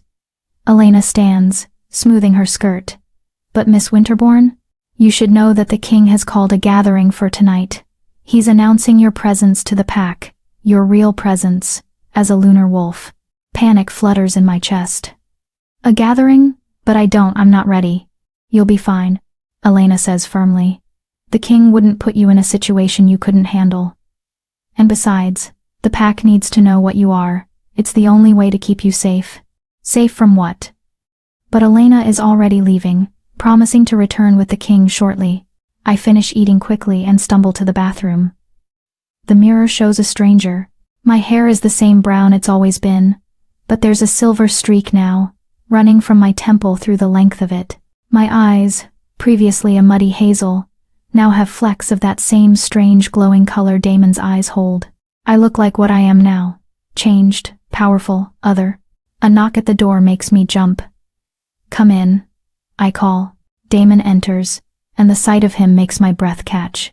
He's in casual clothes, dark jeans, and a gray sweater, but he wears them like armor. His eyes scan me quickly, assessing, and I see relief flash across his face. You look better, he says. I feel better. I gesture to the mirror. Though I look different, the marks of a lunar wolf. He moves closer, studying the silver in my hair, the glow in my eyes. They'll become more pronounced as your power settles. Eventually, you'll be able to call on your wolf's appearance even in human form. Is that normal? For lunar wolves, yes. You exist somewhere between wolf and human in ways others don't. He reaches out, hesitates, then gently touches the silver streak in my hair. It's beautiful. The compliment makes heat rush to my cheeks. Elena said you've been investigating, trying to find who cursed me. I have. His hand drops. I've called in every favor I have, contacted every witch and magic user in my territory. Someone had to cast that curse. Lyra, someone with significant power and knowledge. That limits the pool considerably. And I have 3 names. 3 witches capable of crafting a suppression curse that sophisticated. His expression darkens. 2 are dead. The 3rd disappeared 17 years ago. 17 years. The same time I was cursed. Who is she? Her name is Morgana Thorn. She was a powerful witch, known for dark magic. And she vanished without a trace shortly after you would have been cursed. He pauses. The surname is a coincidence I don't believe in. Thorn. Like Callum Thorn. Like the family that rejected me. You think my mate's family cursed me? The words taste like ash. I think it's a lead worth investigating. The timing is too perfect. And the Thorns have always been ambitious. If they somehow knew what you were, what you could become. He trails off, but the implication is clear. They cursed me to keep me weak, to make sure I could never challenge them, never rise to my true potential. And when Callum rejected me, that was just the final insult. The last way to make sure I stayed broken. Rage surges through me, hot and bright, and my wolf snarls in response. The air in the room crackles with power, my power, leaking out for the first time without the curse to contain it. Lyra. Damon's voice cuts through my fury. Breathe. Control it. They knew. I snarl, and I can hear the wolf in my voice. They knew what I was and they cursed me. Made me weak. Made me worthless. And then he rejected me, because of the very curse his family probably placed. We don't know for certain, don't we? I'm shaking now, power rolling off me in waves. The timing, the name, the rejection, it all makes sense. They wanted to make sure I never became a threat. And now you are one, Damon says. And there's satisfaction in his voice. Now you're exactly what they feared. A lunar wolf. Under my protection. With every reason to want revenge. The thought of revenge is intoxicating. The idea of going back to Crescent Moon Pack and showing Callum exactly what they rejected. But beneath the rage, there's hurt. Deep, aching hurt at the betrayal of it all. Why? I whisper. I was 6 years old, just a child. Why curse a child? Because lunar wolves are born, not made. Someone must have recognized what you were, even then. Maybe the way you shifted, or the power you displayed, or some other sign. Damon moves closer, his presence steadying, and they were afraid. Power makes people do terrible things out of fear. I sink onto the edge of the bed, my anger draining away as quickly as it came, leaving only exhaustion. What happens now? Now, we prepare you. Your power is raw, untrained. You need to learn control before you can truly use it. And tonight, we announce what you are to my pack. Let everyone know that you're under my protection, that harming you means answering to me. And then we go back to Crescent Moon Pack. His eyes glow brighter. We find out the truth about who cursed you. We get justice. And we make sure they understand exactly what they tried to destroy. The promise in his voice sends shivers down my spine. Not fear, but anticipation. The Alpha King is offering me something I never thought I'd have. Retribution. Why are you doing this? I ask quietly. You've broken my curse, given me a home, and now you're offering to help me get revenge. Why? What do you get out of this? He studies me for a long moment, those strange eyes seeing more than I want them to see. 10 years ago, he says finally, I failed to save a lunar wolf. I watched them die because I didn't act quickly enough, didn't have the knowledge I needed. I made myself a promise that day. If I ever found another lunar wolf, I would do everything in my power to protect them, to give them the life they deserved. So this is about keeping a promise. It started that way, he admits. But it's become more than that. You're not just a lunar wolf, Lyra. You're brave, resilient, stronger than you know, and you deserve justice for what was done to you.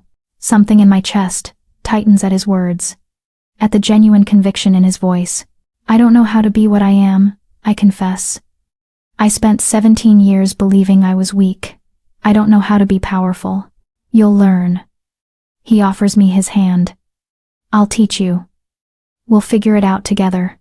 I look at his hand, strong, scarred, steady. The hand of someone who's fought battles I can't imagine, who's carried responsibilities I can't comprehend, but who's offering to carry this burden with me. I take his hand. Together. I agree. His fingers close around mine, and I feel it again, that connection that's not the mate bond but something else. Something chosen, not destined. Something that might be even more powerful because of that choice. Rest a few more hours, he says. Tonight will be overwhelming. The whole pack will be there, and they'll all want to see the lunar wolf. You'll need your strength. Will you stay? The question slips out before I can stop it. Just for a little while? I don't want to be alone. Something soft crosses his face. Of course. He settles into the chair Elena vacated, and we sit in comfortable silence, him watching over me feeling safer than I have in years, and for the first time since Callum rejected me. For the first time since my world fell apart. I feel like maybe, just maybe, I'm exactly where I'm supposed to be. Not because the moon goddess destined it, but because I chose it. And sometimes, chosen fates are the most powerful ones of all. That evening, the gathering is held in the largest hall in the palace, a space that can hold over 1,000 wolves. Elena helps me dress and clothes. Damon sent a silver gown that shimmers like moonlight, fitted but elegant, making the silver streak in my hair glow even brighter. You look like a queen, Elena says, pinning the last section of my hair. I look terrified. I correct. That too, but mostly like a queen. Damon comes to escort me personally, and the sight of him in formal attire, all black, except for a silver insignia on his chest, makes my mouth go dry. He looks every inch the Alpha King, powerful and dangerous and absolutely magnetic. Ready? He asks. No, but let's do it anyway. He offers his arm, and I take it, letting him lead me through corridors filled with wolves. They all stop to stare as we pass, their eyes widening, their heads bowing. They can feel it, I realize. Feel what I am, even if they don't know the specifics yet. We reach the doors to the great hall, and I can hear the murmur of hundreds of voices beyond. Breathe, Damon murmurs. You're not alone. I'm right here. Don't leave me, I whisper. Never, he promises. The doors open. The hall falls silent, and together, we walk into my new life. Chapter 6. The Gathering and the Challenge. 1,000 wolves fall silent as we enter. The great hall is magnificent, vaulted ceilings, decorated with murals of ancient battles, chandeliers that cast warm light over the assembled crowd, and at the far end, a raised platform with 2 throne-like chairs.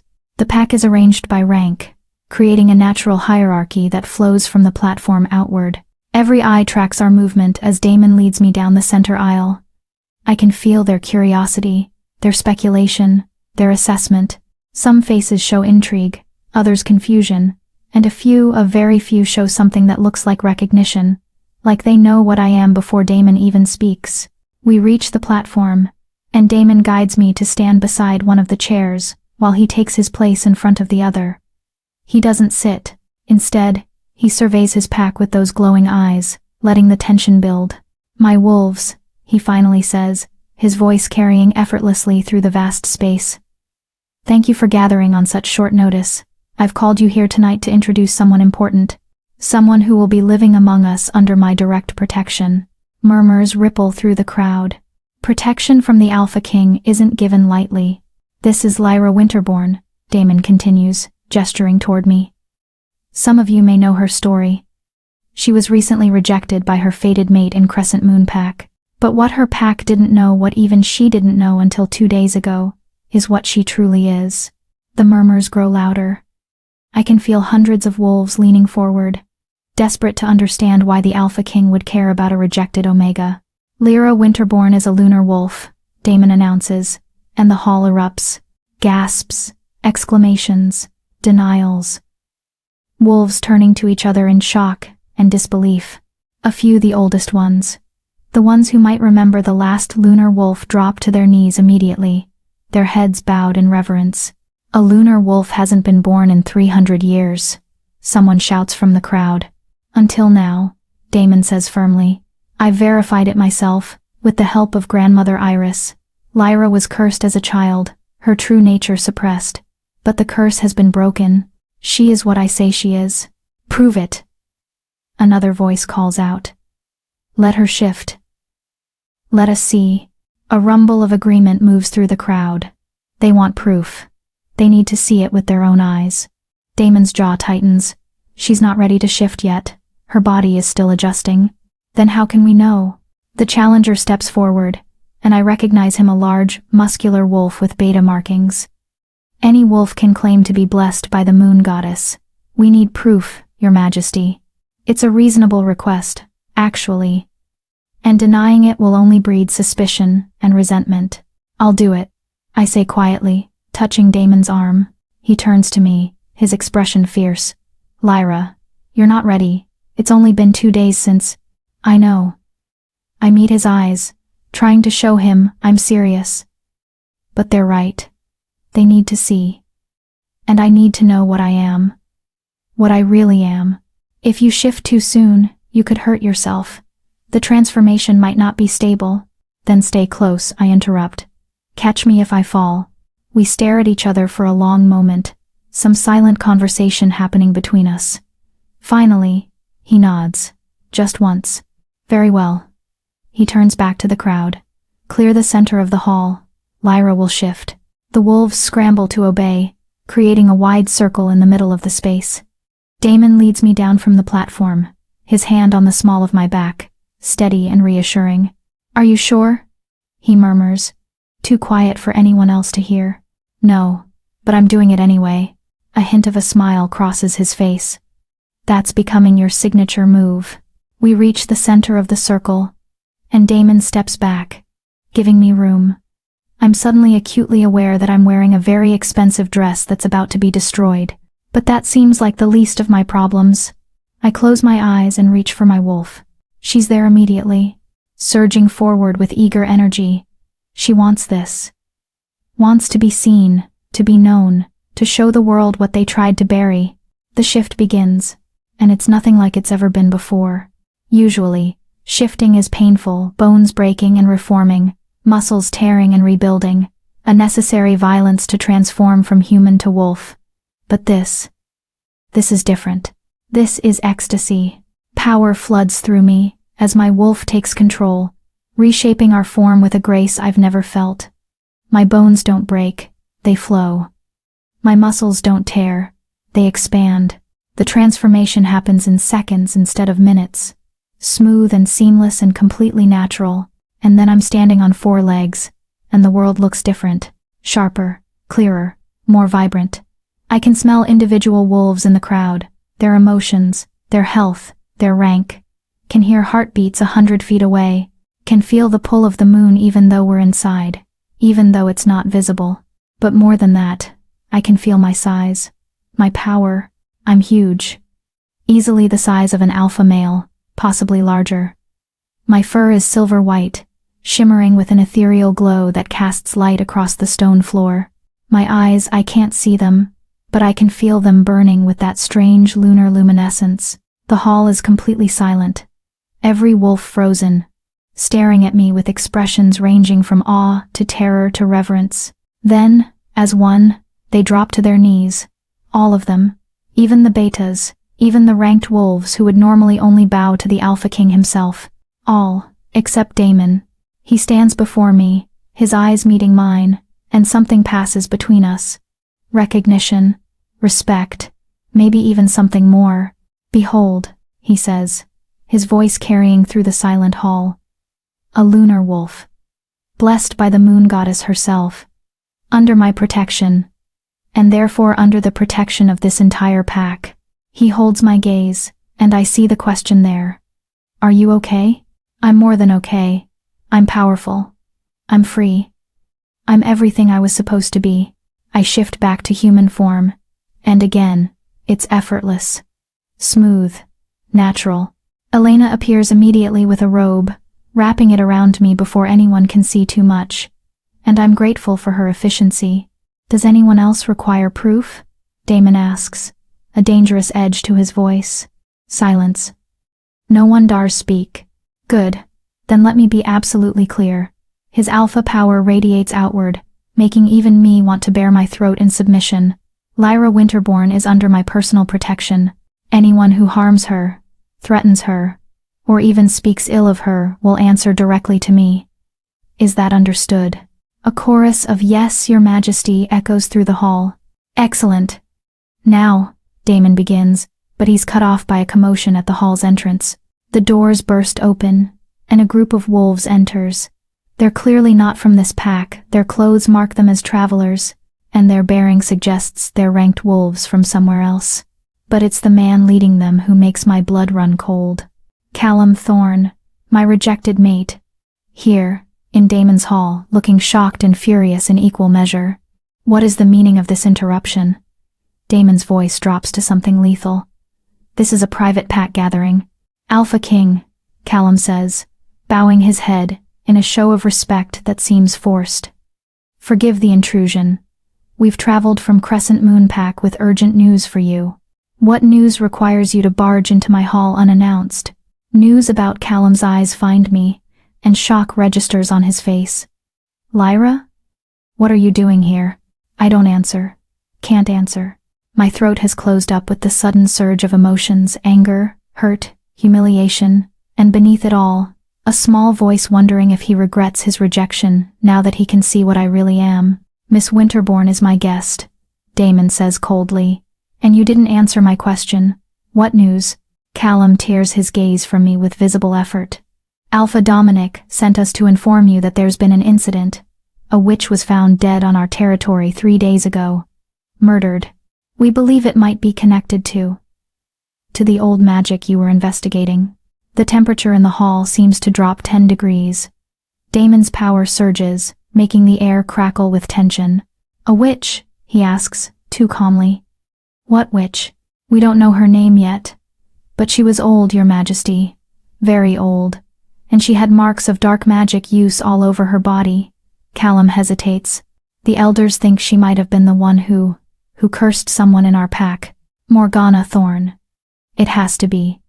The witch who disappeared 17 years ago, now turning up dead on the same territory where she placed the curse. That's convenient timing, Damon says. And there's no mistaking the suspicion in his voice. A witch connected to dark magic shows up dead just days after I visit your pack, investigating a curse. Your Majesty, I assure you, we had nothing to do with. Didn't you? Damon steps forward, and Callum actually backs up. Tell me, Callum Thorne, does the name Morgana Thorne mean anything to you? Callum's face goes pale. She's my great aunt. But she disappeared before I was born.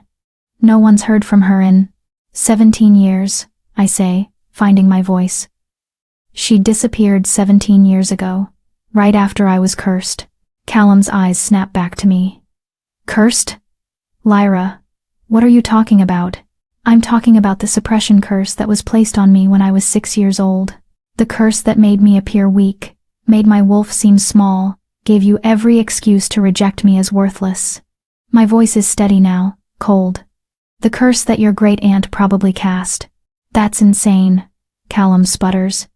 Why would my family curse you? We didn't even know you back then. Didn't you? Damon interrupts. Your families have lived in the same pack for generations. Your father is the Alpha's nephew, her father is the Beta. You're telling me there's no connection? I'm telling you I had nothing to do with any curse. Callum's face is flushed now, angry and defensive. And neither did my family. My great-aunt was always strange, always into dark magic. But she disappeared long before. Before what? I ask. Before I became inconvenient? Before I could challenge your family's position in the pack? You couldn't challenge anyone, Callum snaps, then seems to realize what he said. I mean, before the curse was broken, you were weak. I finish for him. Yes, I was. Because someone made me weak. Someone who didn't want me to grow into my power. What power? But even as he asks, I see understanding dawn on his face. See him take in the silver in my hair. The glow in my eyes. The way every wolf in this hall is watching me with reverence. No. You can't be a lunar wolf, Damon confirms. The mate you rejected is one of the rarest, most powerful wolves in existence. She was always meant to be extraordinary. Someone just made sure she never realized it. The color drains from Callum's face completely. He stares at me like he's seeing a ghost. If I had known, you would have done what? I ask, and I'm surprised by how calm I sound. Kept me? Used me? Tried to control my power for your own gain? I would have. He stops, seeming to realize there's no good answer. Lyra, I'm sorry. I didn't know. You have to believe me. I don't have to believe anything. I step closer to him, and I see him flinch. Good. You rejected me, Callum. You looked at me, and decided I wasn't worth keeping. That rejection saved my life, brought me here, led to the curse being broken. So maybe I should be thanking you. Lyra, don't. I hold up a hand. You made your choice. Now live with it. The hall is silent.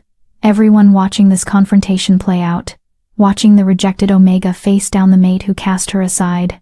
The witch's body, Damon says, drawing attention back to the larger issue. I want to see it. And I want access to the Thorne family records, going back at least 20 years. Your Majesty, I'm not sure my family will. I wasn't asking for permission. Damon's voice drops to something dangerous. A lunar wolf was cursed on your pack's territory. Possibly by a member of your own family. That makes this my business. You can cooperate willingly, or I can make cooperation mandatory. Your choice. Callum swallows hard. Of course, Your Majesty. Whatever you need. Good. We'll return to Crescent Moon Pack tomorrow. Damon turns to me. If you're ready.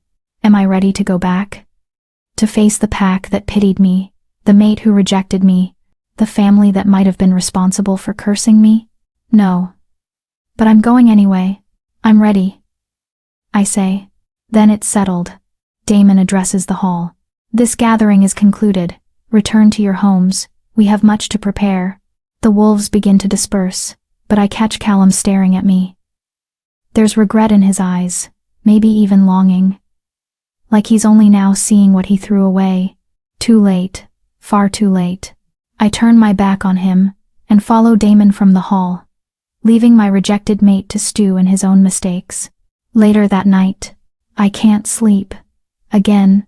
Tomorrow, I'll return to Crescent Moon Pack not as the broken, rejected Omega who left, but as something entirely different. A lunar wolf under the Alpha King's protection. Someone with power and purpose. But beneath the anticipation, there's fear. What if Morgana Thorne's death isn't a coincidence? What if someone killed her to cover their tracks? What if going back puts me in danger? A soft knock at my door interrupts my spiraling thoughts. Come in, I call. Damon enters, still dressed from the gathering, looking tired in a way I haven't seen before. Like the weight of his responsibilities is particularly heavy tonight. Can't sleep either? I ask. Too much to think about. He sits in the chair by my bed, the same one he's occupied before, like it's becoming his place. How are you feeling? That was a lot for one evening. I'm okay. Better than okay, actually. I pull my knees up to my chest, seeing Callum's face when he realized what I am. That felt good. Is that terrible? It's human. A slight smile crosses his face.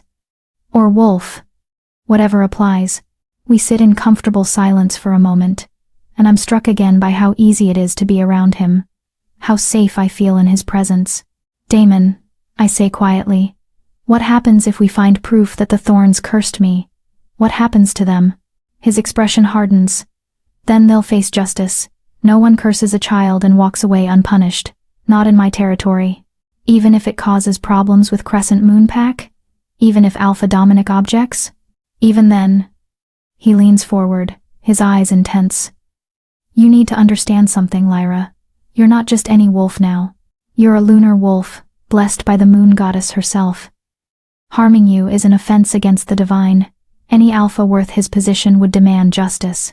And if they don't, then I'll take it anyway. There's no compromise in his voice. I've already failed one lunar wolf. I won't fail another. The vehemence in his words makes something warm bloom in my chest.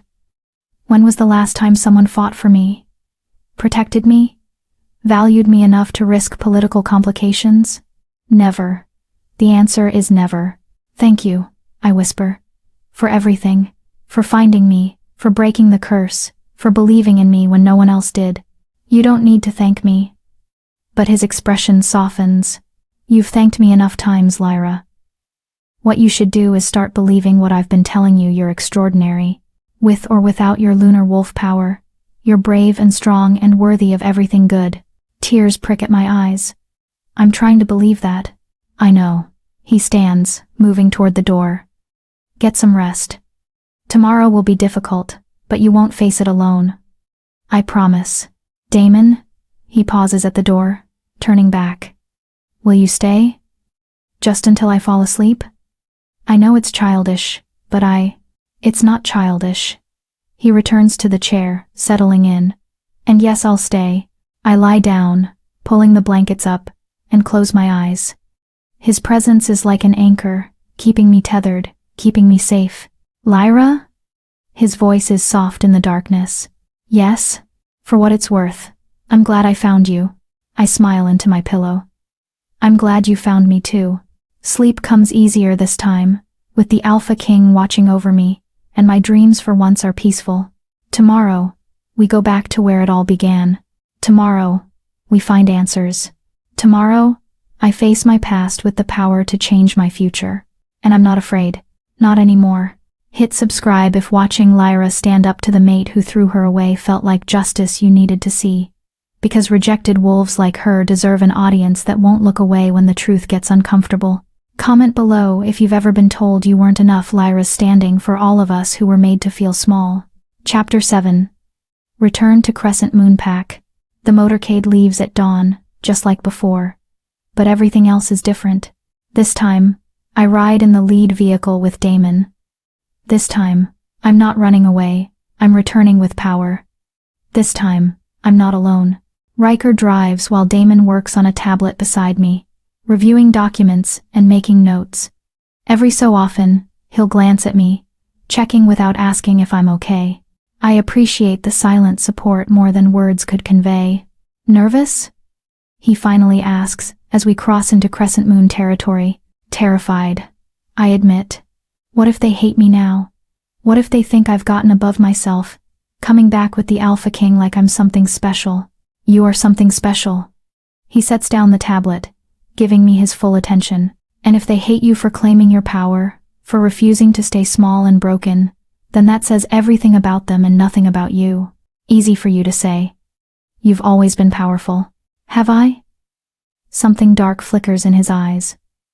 I wasn't born an Alpha King. Lyra, I had to fight for this position. Had to prove myself over and over, and there were plenty of wolves who hated me for it.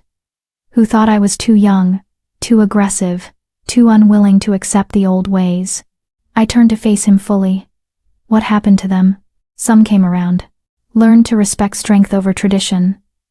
His smile is sharp. Others didn't, and they're no longer in positions to complain. The implication is clear. Daemon didn't just earn his crown, he took it, defended it. Made sure everyone knew challenging him was suicide. I'm not good at being feared, I say quietly. You don't have to be. You just have to be yourself. The rest will follow. He reaches over and squeezes my hand briefly. Besides, you have me. Anyone who wants to get to you has to go through me first. The casual possessiveness in his words shouldn't make my heart race, but it does. We arrive at Crescent Moon Pack's main compound just after noon. Word of our arrival must have spread, because what seems like the entire pack has gathered in the central square. I see familiar faces, my parents near the front, May bouncing on her toes with barely contained excitement, Alpha Dominic looking simultaneously welcoming and nervous, and there, standing with the ranked wolves, is Callum. He's not looking at the motorcade. He's staring at the ground, his shoulders tense, his jaw clenched. Good. Let him stew. The vehicles stop, and Riker opens Daemon's door first, then comes around for mine. I step out into the afternoon sunlight, and the crowd's reaction is immediate. Gasps, whispers. Wolves pressing closer to get a better look at me, at what I've become. I'm wearing clothes Elena selected, sleek black pants, a silver blouse that matches the streak in my hair, and boots made for both fashion and function. I look nothing like the broken girl who left here days ago. Lyra. My mother breaks free from the crowd, rushing toward me with tears streaming down her face. Oh, my baby, look at you. She hugs me fiercely, and I hug her back, breathing in her familiar scent. My father joins us, his arms coming around us both, and for a moment, I'm just their daughter again. Not a lunar wolf, not someone important. Just Lyra. We heard what happened, my father murmurs.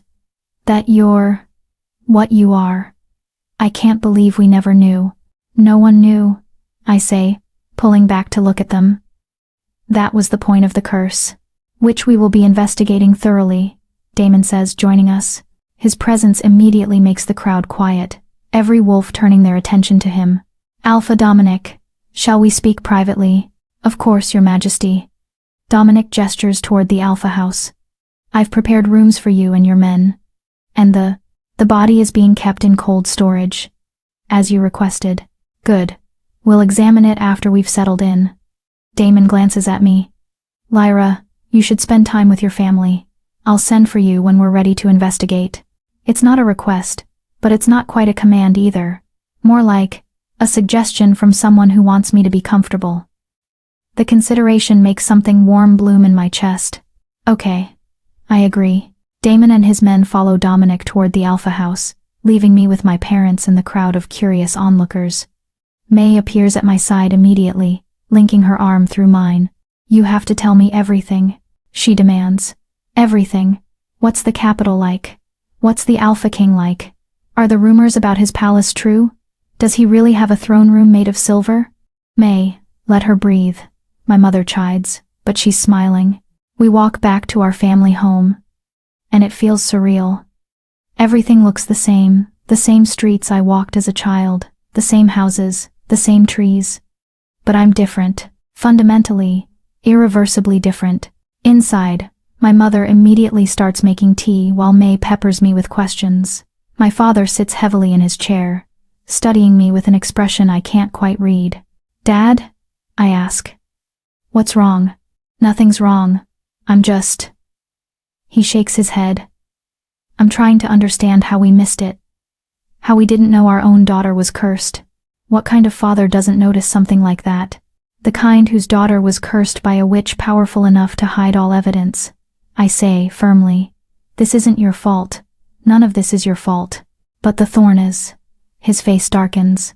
If they really did curse you, if they knew what you were and tried to suppress it, that's an act of war against our family, against the entire pack, which is why the Alpha King is investigating, my mother says, bringing over tea.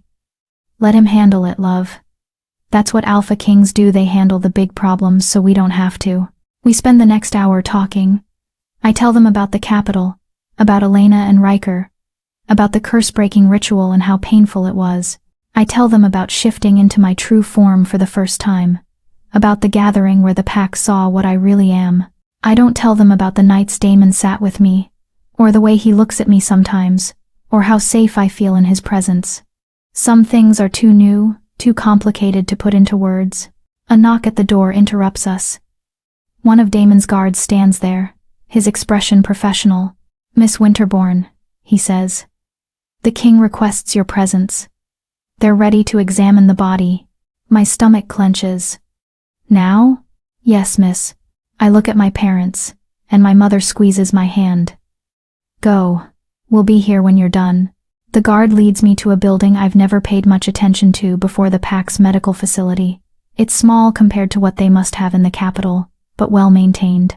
We enter through a side door and descend into a basement level that's significantly colder than the rest of the building. Damon is there, along with Iris, Alpha Dominic, and Callum. They're all standing around a metal table, and on that table, covered by a white sheet, is obviously a body. Lyra, Damon says, his voice gentle. You don't have to be here for this if you don't want to. I want to, I say, moving closer. If this witch cursed me, I need to see her, need to know who hurt me. He nods, then looks at Iris. Are you ready? The old witch steps forward, her expression grave. As ready as I'll ever be. Death magic leaves a trace, but it won't be pleasant to witness. Death magic? Dominic repeats, alarmed. You think she was killed with magic? I'll know in a moment. Iris pulls back the sheet. The woman on the table is ancient, even more so than Iris. Her face is sunken, her body withered, but there's no mistaking the marks of power on her skin. Tattoos cover her arms and chest, symbols that seem to writhe even though she's dead. Her eyes are open, milky white, staring at nothing. Morgana Thorne, Callum says quietly. I've seen pictures. That's her. Your great-aunt, I say, staring at the woman who might have stolen my childhood. Yes. Callum won't look at me. I never met her. She left before I was born. Iris places her hands on the body's forehead and begins to chant. The air grows thick with power, and the tattoos on the corpse's skin start to glow with a sickly green light. She was definitely a dark magic practitioner, Iris murmurs, her eyes closed in concentration. Very powerful. Very skilled.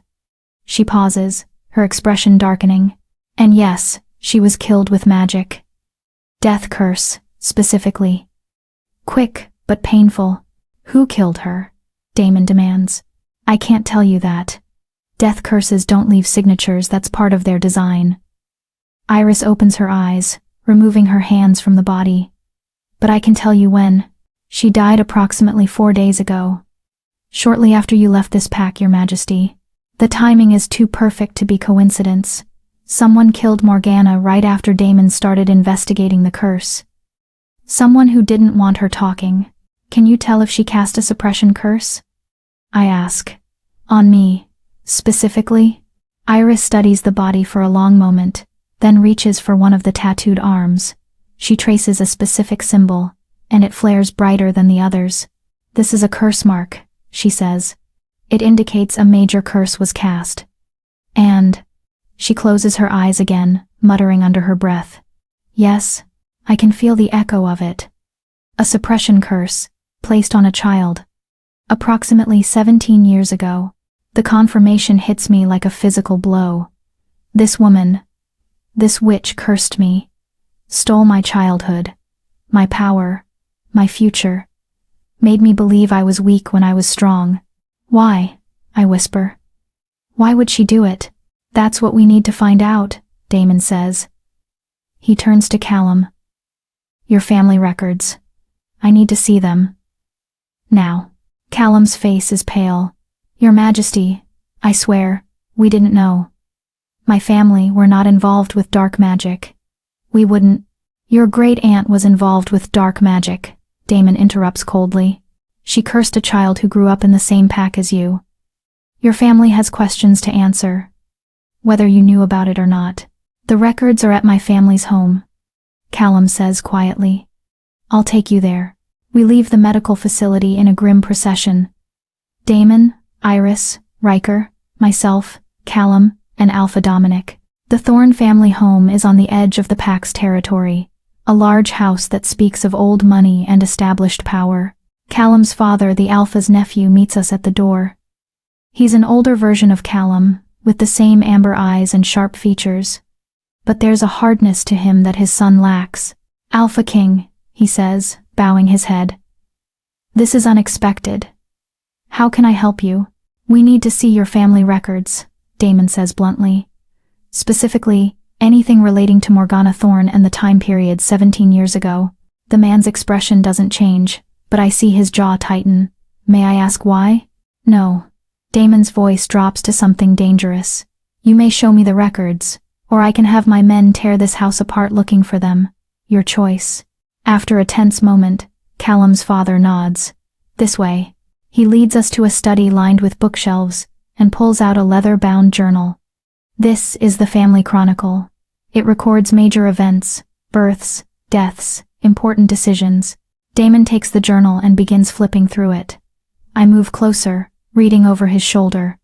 The entries are dated, written in various hands across decades.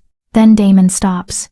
His finger points to an entry dated 17 years ago, just a few months after I would have been cursed. Payment rendered to MT for services regarding the Beta's daughter. The girl's power has been successfully contained. The bloodline is secure. The words swim before my eyes. Payment, services, my power contained. The bloodline is secure? I read aloud, my voice shaking. What does that mean? Callum's father has gone completely white. I don't know. I was young when that was written. I didn't know. Who wrote this? Damon demands. My father. He died 10 years ago. How convenient. Damon's eyes are glowing now, power radiating off him in waves. Your father paid to have a child cursed. Why? I don't know. The man actually backs up, fear evident on his face. I swear, I knew nothing about this. But you can guess, I say, and suddenly I understand. You can guess why your father would want to contain my power, why securing the bloodline would matter. The man says nothing, but his silence is answer enough. Tell them, Callum says quietly. He's staring at his father with something like horror. Tell them the truth. His father closes his eyes. There was a prophecy, he says finally. When Lyra was born, one of the Pack's seers had a vision. She said that the Beta's daughter would one day be more powerful than any Alpha, that she would change the Pack's hierarchy, threaten the established order. So, you cursed her, Damon says, his voice deadly calm. You paid a dark witch to suppress a child because you were afraid she might be powerful enough to challenge your position. It wasn't just about position, the man protests weakly. The seer said her power could destroy the Pack if it wasn't controlled. We thought we were protecting everyone. You thought you were protecting yourselves, I interrupt. My voice is cold, emotionless, but inside I'm screaming. You were afraid a 6-year-old girl might someday be strong enough to threaten your family's status, so you cursed her, made her weak, made her believe she was worthless. And when your son rejected me as his mate, that was just the final way to keep me in my place, wasn't it? Lyra, I didn't know, Callum says desperately. I swear, I had no idea about any of this. Didn't you? I turn on him, and I see him flinch. Your family cursed me, and you rejected me. Whether you knew the details or not, you played your part perfectly. This is an outrage, Alpha Dominic says, his voice shaking with fury. The Thorns will answer for this. They've violated Pack law, divine law. They've violated my law. Damon interrupts. And they'll answer to me. He turns to Riker. Take Callum's father into custody. He'll be tried in the capital for conspiracy to curse a lunar wolf. You can't do that, the man sputters. I'm a ranked wolf in this Pack. Alpha Dominic has jurisdiction. Alpha Dominic failed to protect one of his own, Damon says coldly. The moment you cursed a child blessed by the moon goddess, You made this my business. You'll stand trial before me. And if you're found guilty, you'll face the appropriate punishment. Two of Daemon's guards step forward, grabbing Callum's father by the arms. He struggles briefly, then seems to realize the futility, and goes limp. What about me? Callum asks quietly. I didn't know. I didn't do anything. You rejected your mate, I say. Based on the false weakness your family created. You might not have known about the curse, but you still hurt me. Still cast me aside like I was nothing. I'm sorry, he whispers. Lyra, I'm so sorry. Your apology means nothing. The words are harsh, but they're true. You made your choice. Now live with it. Daemon's hand touches my lower back, gentle and grounding. Are you ready to leave? He asks quietly. I look around the study at the journal that contains the evidence of my curse. At Callum, standing there, looking broken. At his father being led away in chains. This is what closure looks like. Not clean, not satisfying, just done. Yes, I say. I'm ready. We leave the Thorn house and return to the Alpha's compound. My parents are waiting there, and my mother takes one look at my face and pulls me into her arms. They did it. I tell her. The Thorns. They paid to have me cursed because they were afraid of what I might become. She holds me tighter, and I feel her tears soaking into my hair. I'm so sorry, baby. I'm so sorry we didn't protect you. It's not your fault. And I mean it. This isn't about my parents, or even about me. This is about fear, fear of change, fear of losing power, fear of a future they couldn't control. We'll leave in the morning, Daemon says. Give you tonight with your family. I pull back from my mother. Thank you. He nods, then turns to leave. But I catch his arm, stopping him. Daemon? I say quietly, so only he can hear. Thank you, for getting justice, for not letting them get away with what they did. His eyes soften. Always, Lyra. I'll always fight for you. And in that moment, looking into his eyes, feeling his steady presence, I realize something that terrifies and thrills me in equal measure. I'm falling for the Alpha King. Not because of a mate bond, not because of destiny or fate or the moon goddess's design, but because he sees me, all of me, the broken parts and the powerful parts, the fears and the strength, and he values it all. This wasn't what I expected when he claimed me. But maybe it's exactly what I needed. Chapter 8.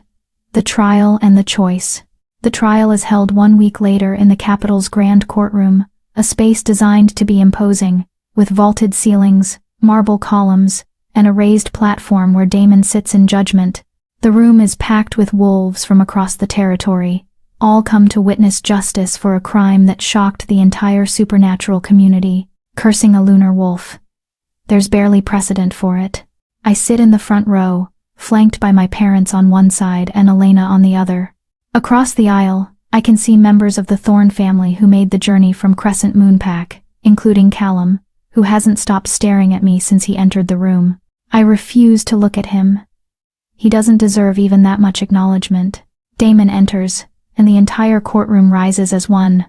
He's dressed in formal robes, black trimmed with silver that make him look every inch the king he is.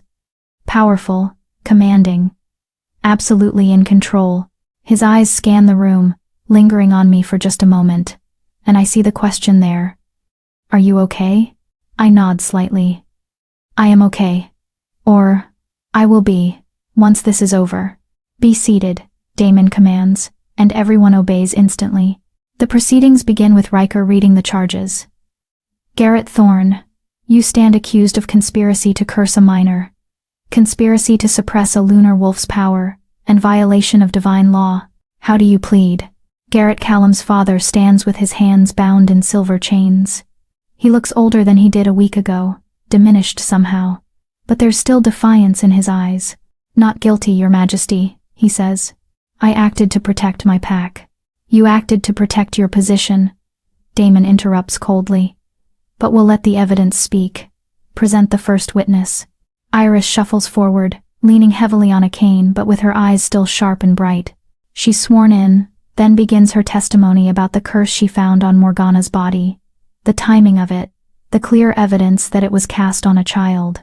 And you're certain this curse was the one placed on Miss Winterbourne? The prosecutor asks.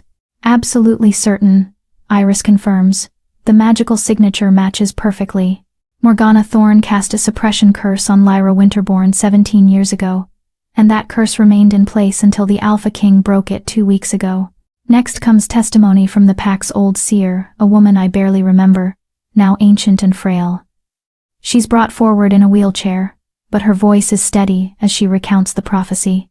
I saw it the day she was born, the seer says. The Beta's daughter, marked by the moon goddess herself. I saw her rising to power, changing the old ways, threatening those who clung to tradition. I reported this to the Alpha, as was my duty. And what did the Alpha do with this information? The prosecutor asks. He called a meeting of the ranked families, told them about the prophecy, said they needed to decide how to handle it. She pauses, her milky eyes somehow finding me in the crowd. I never meant for you to be hurt, child. I only reported what I saw. What happened at that meeting? The prosecutor presses. I wasn't there. But 3 days later, Garrett Thorne approached me, asked if there was a way to suppress the girl's power, to contain the prophecy. Her voice drops. I told him it would require dark magic. He said he'd handle it. The courtroom erupts in whispers. Damon lets it continue for a moment, then raises his hand for silence. Did you know he was going to curse her? The prosecutor asks. I suspected. But I had no proof, and by the time I could investigate, it was done. The girl seemed normal, weak even. I thought perhaps I'd been wrong about the prophecy. She looks at me again. I'm sorry, I should have fought harder. The testimony continues. Other witnesses come forward, pack members who remember Morgana Thorne, who saw Garrett meeting with her, who noticed how I went from a normal child to a strangely weak one almost overnight. Then comes the moment I've been dreading, my turn to testify. I stand on shaking legs and make my way to the witness stand. The courtroom feels massive suddenly, all those eyes watching, judging, waiting to see if the cursed girl can hold herself together. I'm sworn in, and the prosecutor begins gently. Miss Winterbourne, can you describe your childhood? Specifically, how you perceived your wolf? I take a breath. I always felt wrong. Like my wolf was too small for my body, like she was locked away behind glass. I couldn't shift properly until I was 7, and even then, it was painful and incomplete. Everyone said I was weak, that I was a late bloomer. Eventually, I believed them. How did this affect your life? I was bullied, pitied, treated as lesser by wolves who should have been my peers. My voice steadies, and when I met my fated mate, he took one look at me and decided I wasn't worth keeping. He rejected me based on the very weakness that had been forced on me. I see Callum flinch in my peripheral vision. Good. And now? The prosecutor asks. Now that the curse is broken? Now I understand that everything I believed about myself was a lie, that I was never weak, I was suppressed, that my entire identity was built on a foundation of someone else's fear and cruelty. I look directly at Garrett. Someone stole my childhood because they were afraid of what I might become, and I want justice for that. The prosecutor nods. Thank you, Miss Winterbourne. No further questions. Garrett's defense attorney stands a slick-looking wolf, who probably costs more than most families make in a year. Miss Winterbourne, isn't it true that you've benefited significantly from this curse being broken? You now live in the capital, under the Alpha King's personal protection. You have resources and opportunities you never would have had in your home pack. Objection, the prosecutor says. Relevance? I'm establishing that Miss Winterbourne has motivation to exaggerate the harm done to her. The defense attorney says smoothly. Damon's eyes flash dangerously, but he allows it. Overruled. But tread carefully, counsel. The defense attorney turns back to me. So, haven't you benefited from these circumstances? You're asking if being cursed as a child was worth the palace suite I have now? I say slowly, and I hear the ice in my own voice. Is that really your question? I'm asking if your current comfortable position might influence your testimony. My current position exists because someone tried to destroy me and failed. I interrupt. Because the Alpha King broke a curse that should never have been placed. Yes, I have opportunities now. But I also have 17 years of pain, humiliation, and self-hatred that I'll carry forever. So no, counsel, I haven't benefited from being cursed. I've survived it. There's a difference. The defense attorney backs down, clearly realizing he's not going to score points by attacking me. No further questions. I return to my seat, and my mother squeezes my hand. You did well, she whispers. The trial continues for hours. More witnesses, more evidence, more testimony about Garrett's meetings with Morgana, about payments made in secret, about the prophecy that started it all. Finally, Garrett himself takes the stand. I did what I thought was right, he says, his voice steady despite the chains. The seer's prophecy was terrifying. She said this girl would threaten the pack's stability, that her power could destroy everything we'd built. I was trying to protect my family, my pack, my way of life. By cursing a 6-year-old child? The prosecutor asks incredulously. By containing a threat before it could manifest. Garrett's eyes find mine. I'm not sorry I did it. I'm only sorry it didn't work permanently. The courtroom explodes. Wolves shouting, calling for his blood, demanding immediate punishment. Even Damon looks shocked by the blatant lack of remorse. Order. Damon's voice cuts through the chaos like a blade. There will be order in this court. Silence falls, but the anger remains, thick and palpable. You stand before this court, confess to cursing a child blessed by the moon goddess herself, and claim you're not sorry? Damon's voice is deadly quiet now. You feel no remorse for stealing 17 years of her life? For causing her pain, humiliation, rejection? I feel regret that it wasn't permanent, Garrett says, and there's actual hatred in his eyes now. Because now she's exactly what we feared. Powerful, protected, positioned to threaten everything we've built. I threaten nothing, I say, standing. I shouldn't speak, should wait for the verdict, but I can't stay silent. I just want to be free, to live without someone deciding my power is too dangerous to exist. Your power is dangerous, Garrett spits. Lunar wolves have toppled dynasties, destroyed packs, reshaped entire territories. You think you're different? You're not. Give it time, and you'll do the same. That's enough, Damon says, standing. His power floods the room, making every wolf bare their throat in automatic submission. I've heard enough. This court will recess for 1 hour while I consider the verdict. He leaves through the back door, and guards escort Garrett back to holding.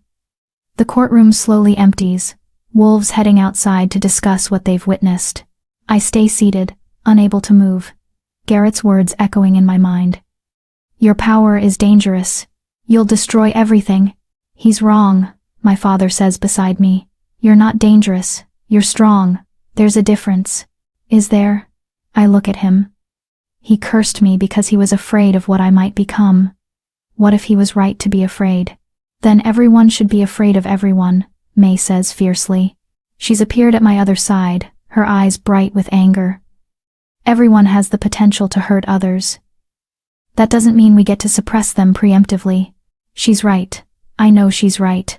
But the doubt has been planted, and it's growing roots. Elena appears at my shoulder. The king wants to see you. In his chambers. I follow her through corridors I'm starting to know by heart, to the private rooms Damon uses when court is in session. He's standing by the window, still in his formal robes, looking out at the city below. You wanted to see me? I ask quietly. He turns, and the intensity in his eyes makes my breath catch. Are you okay? What Garrett said was designed to hurt me. I know that. I move closer. But it worked. He made me doubt myself, doubt whether I deserve this power. Lyra, what if he's right? The words burst out of me. What if lunar wolves are dangerous?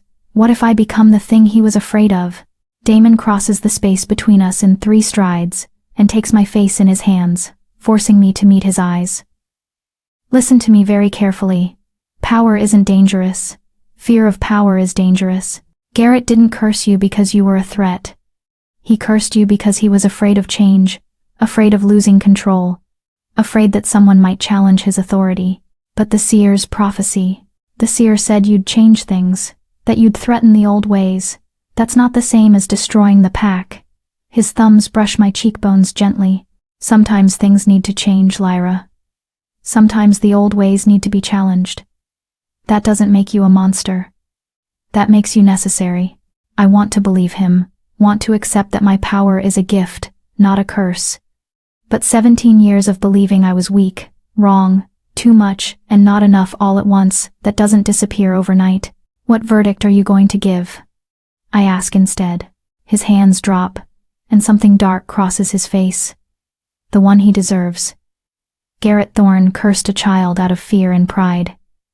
He showed no remorse, admitted he'd do it again. Under my law, under divine law, there's only one appropriate punishment. Death. I whisper. Yes. He studies my face. Does that bother you? I think about it. Really think about it. Garrett stole my childhood, my confidence, my sense of self. He looked at a 6-year-old girl and decided she was too dangerous to exist at full power, and given the chance, he'd do it again. No, I say finally. It doesn't bother me. He made his choice. Now he faces the consequences. Damon nods slowly. Good, because I need to know you're okay with this. This verdict isn't just about pack law or divine law. It's about you. About justice for what was done to you. I'm okay with it, I say, and I mean it. He doesn't deserve mercy. Then, let's finish this. We return to the courtroom, and Damon takes his place on the platform. The room fills quickly, everyone eager to hear the verdict. Garrett Thorne, Damon says, his voice carrying through the space. This court finds you guilty on all charges. You conspired to curse a minor. You deliberately suppressed a lunar wolf's power. You violated divine law.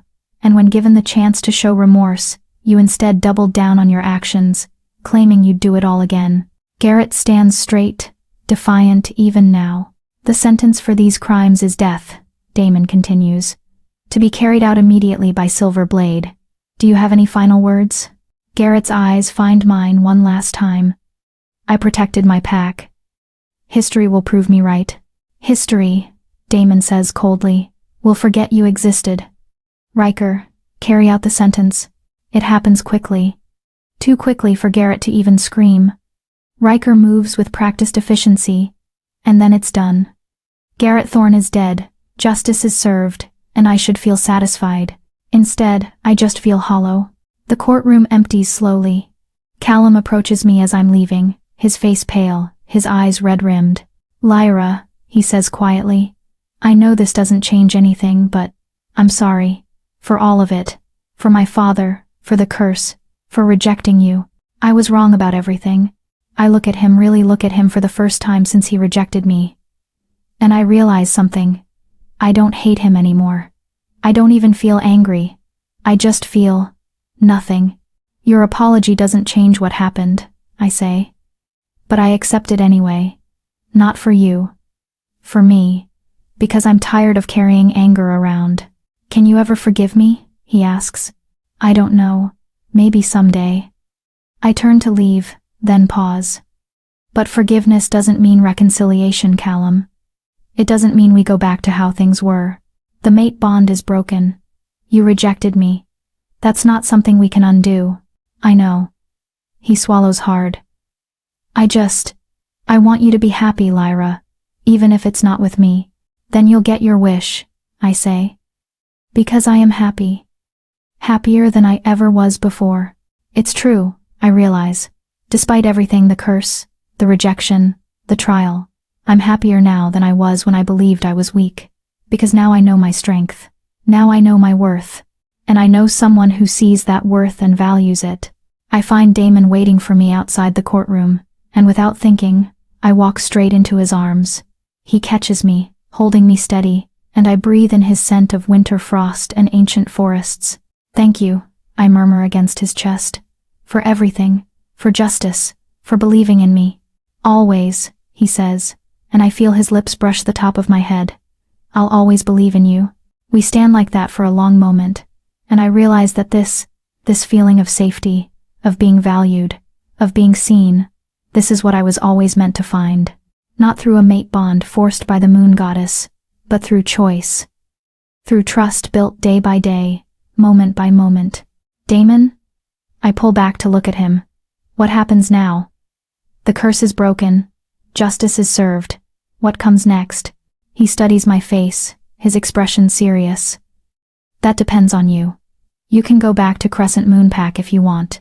Resume your life there. Or... He hesitates, and for the first time, I see uncertainty in his eyes. Or... You can stay here. In the capital. With me. My heart stutters. Stay? As what? As whatever you want to be. His hands come up to frame my face. As a member of my pack, as someone under my protection, as...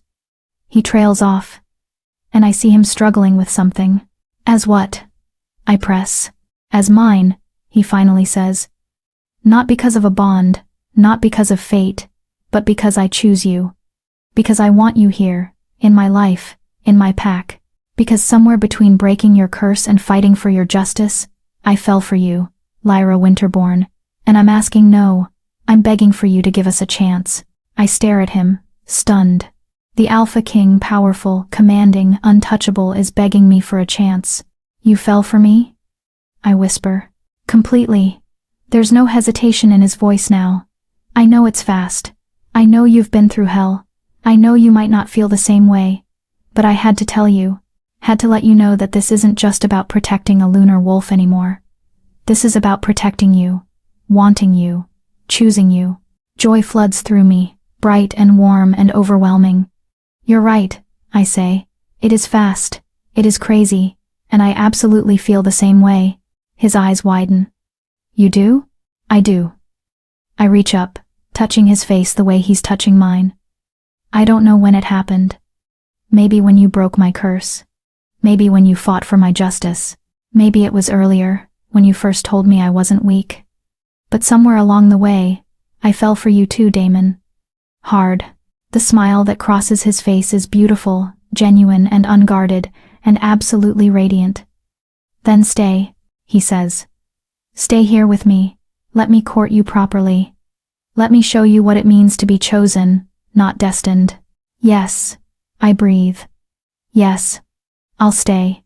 He kisses me then, a kiss that's nothing like I imagined a first kiss would be. It's not gentle or tentative. It's claiming and possessive, and full of all the emotion we've been holding back. His hands slide into my hair, tilting my head to deepen the kiss, and I melt into him, into this moment, into this choice we're making.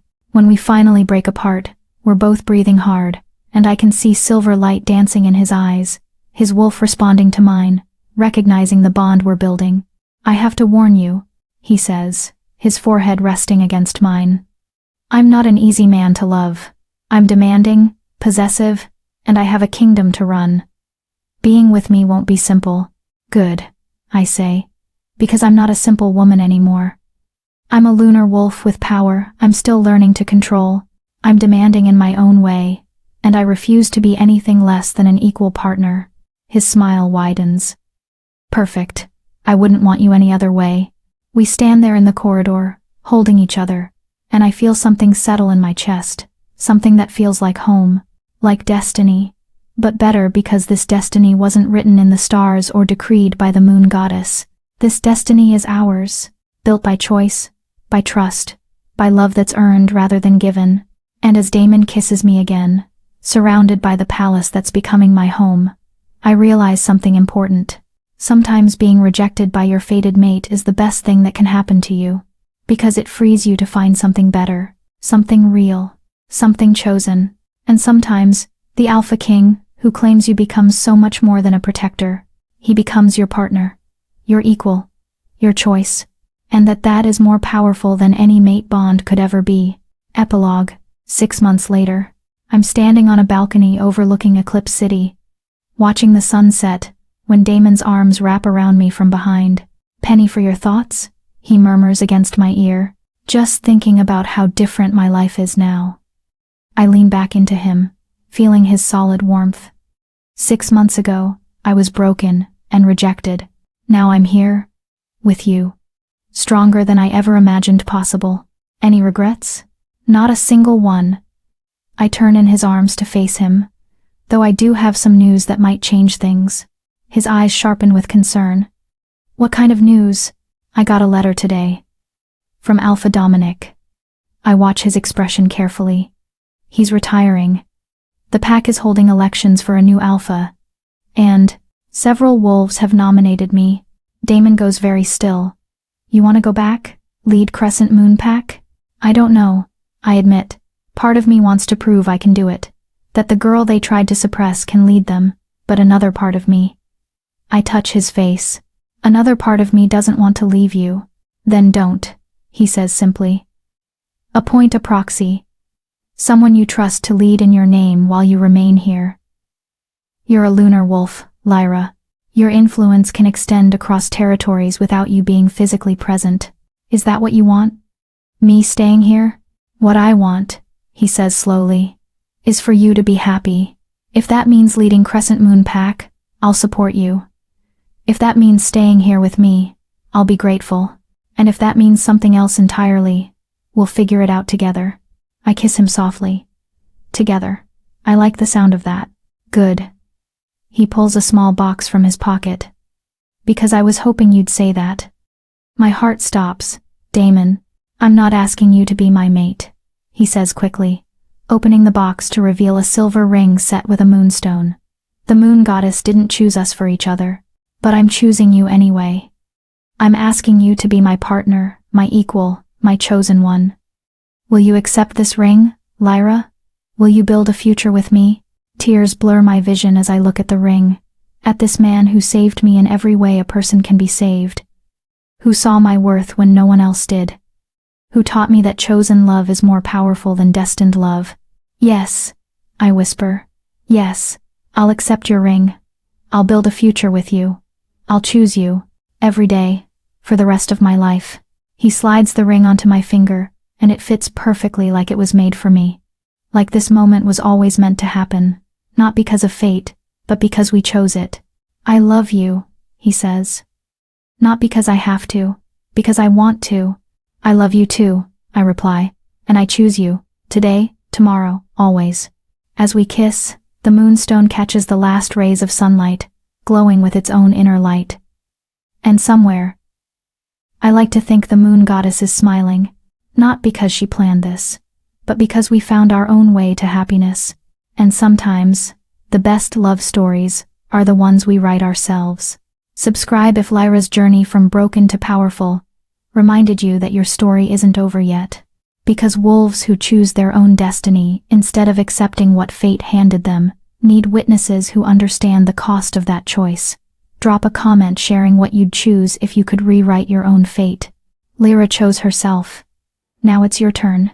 If Lyra's journey from rejection to power resonated with you, you'll love this book, Rejected by the Alpha.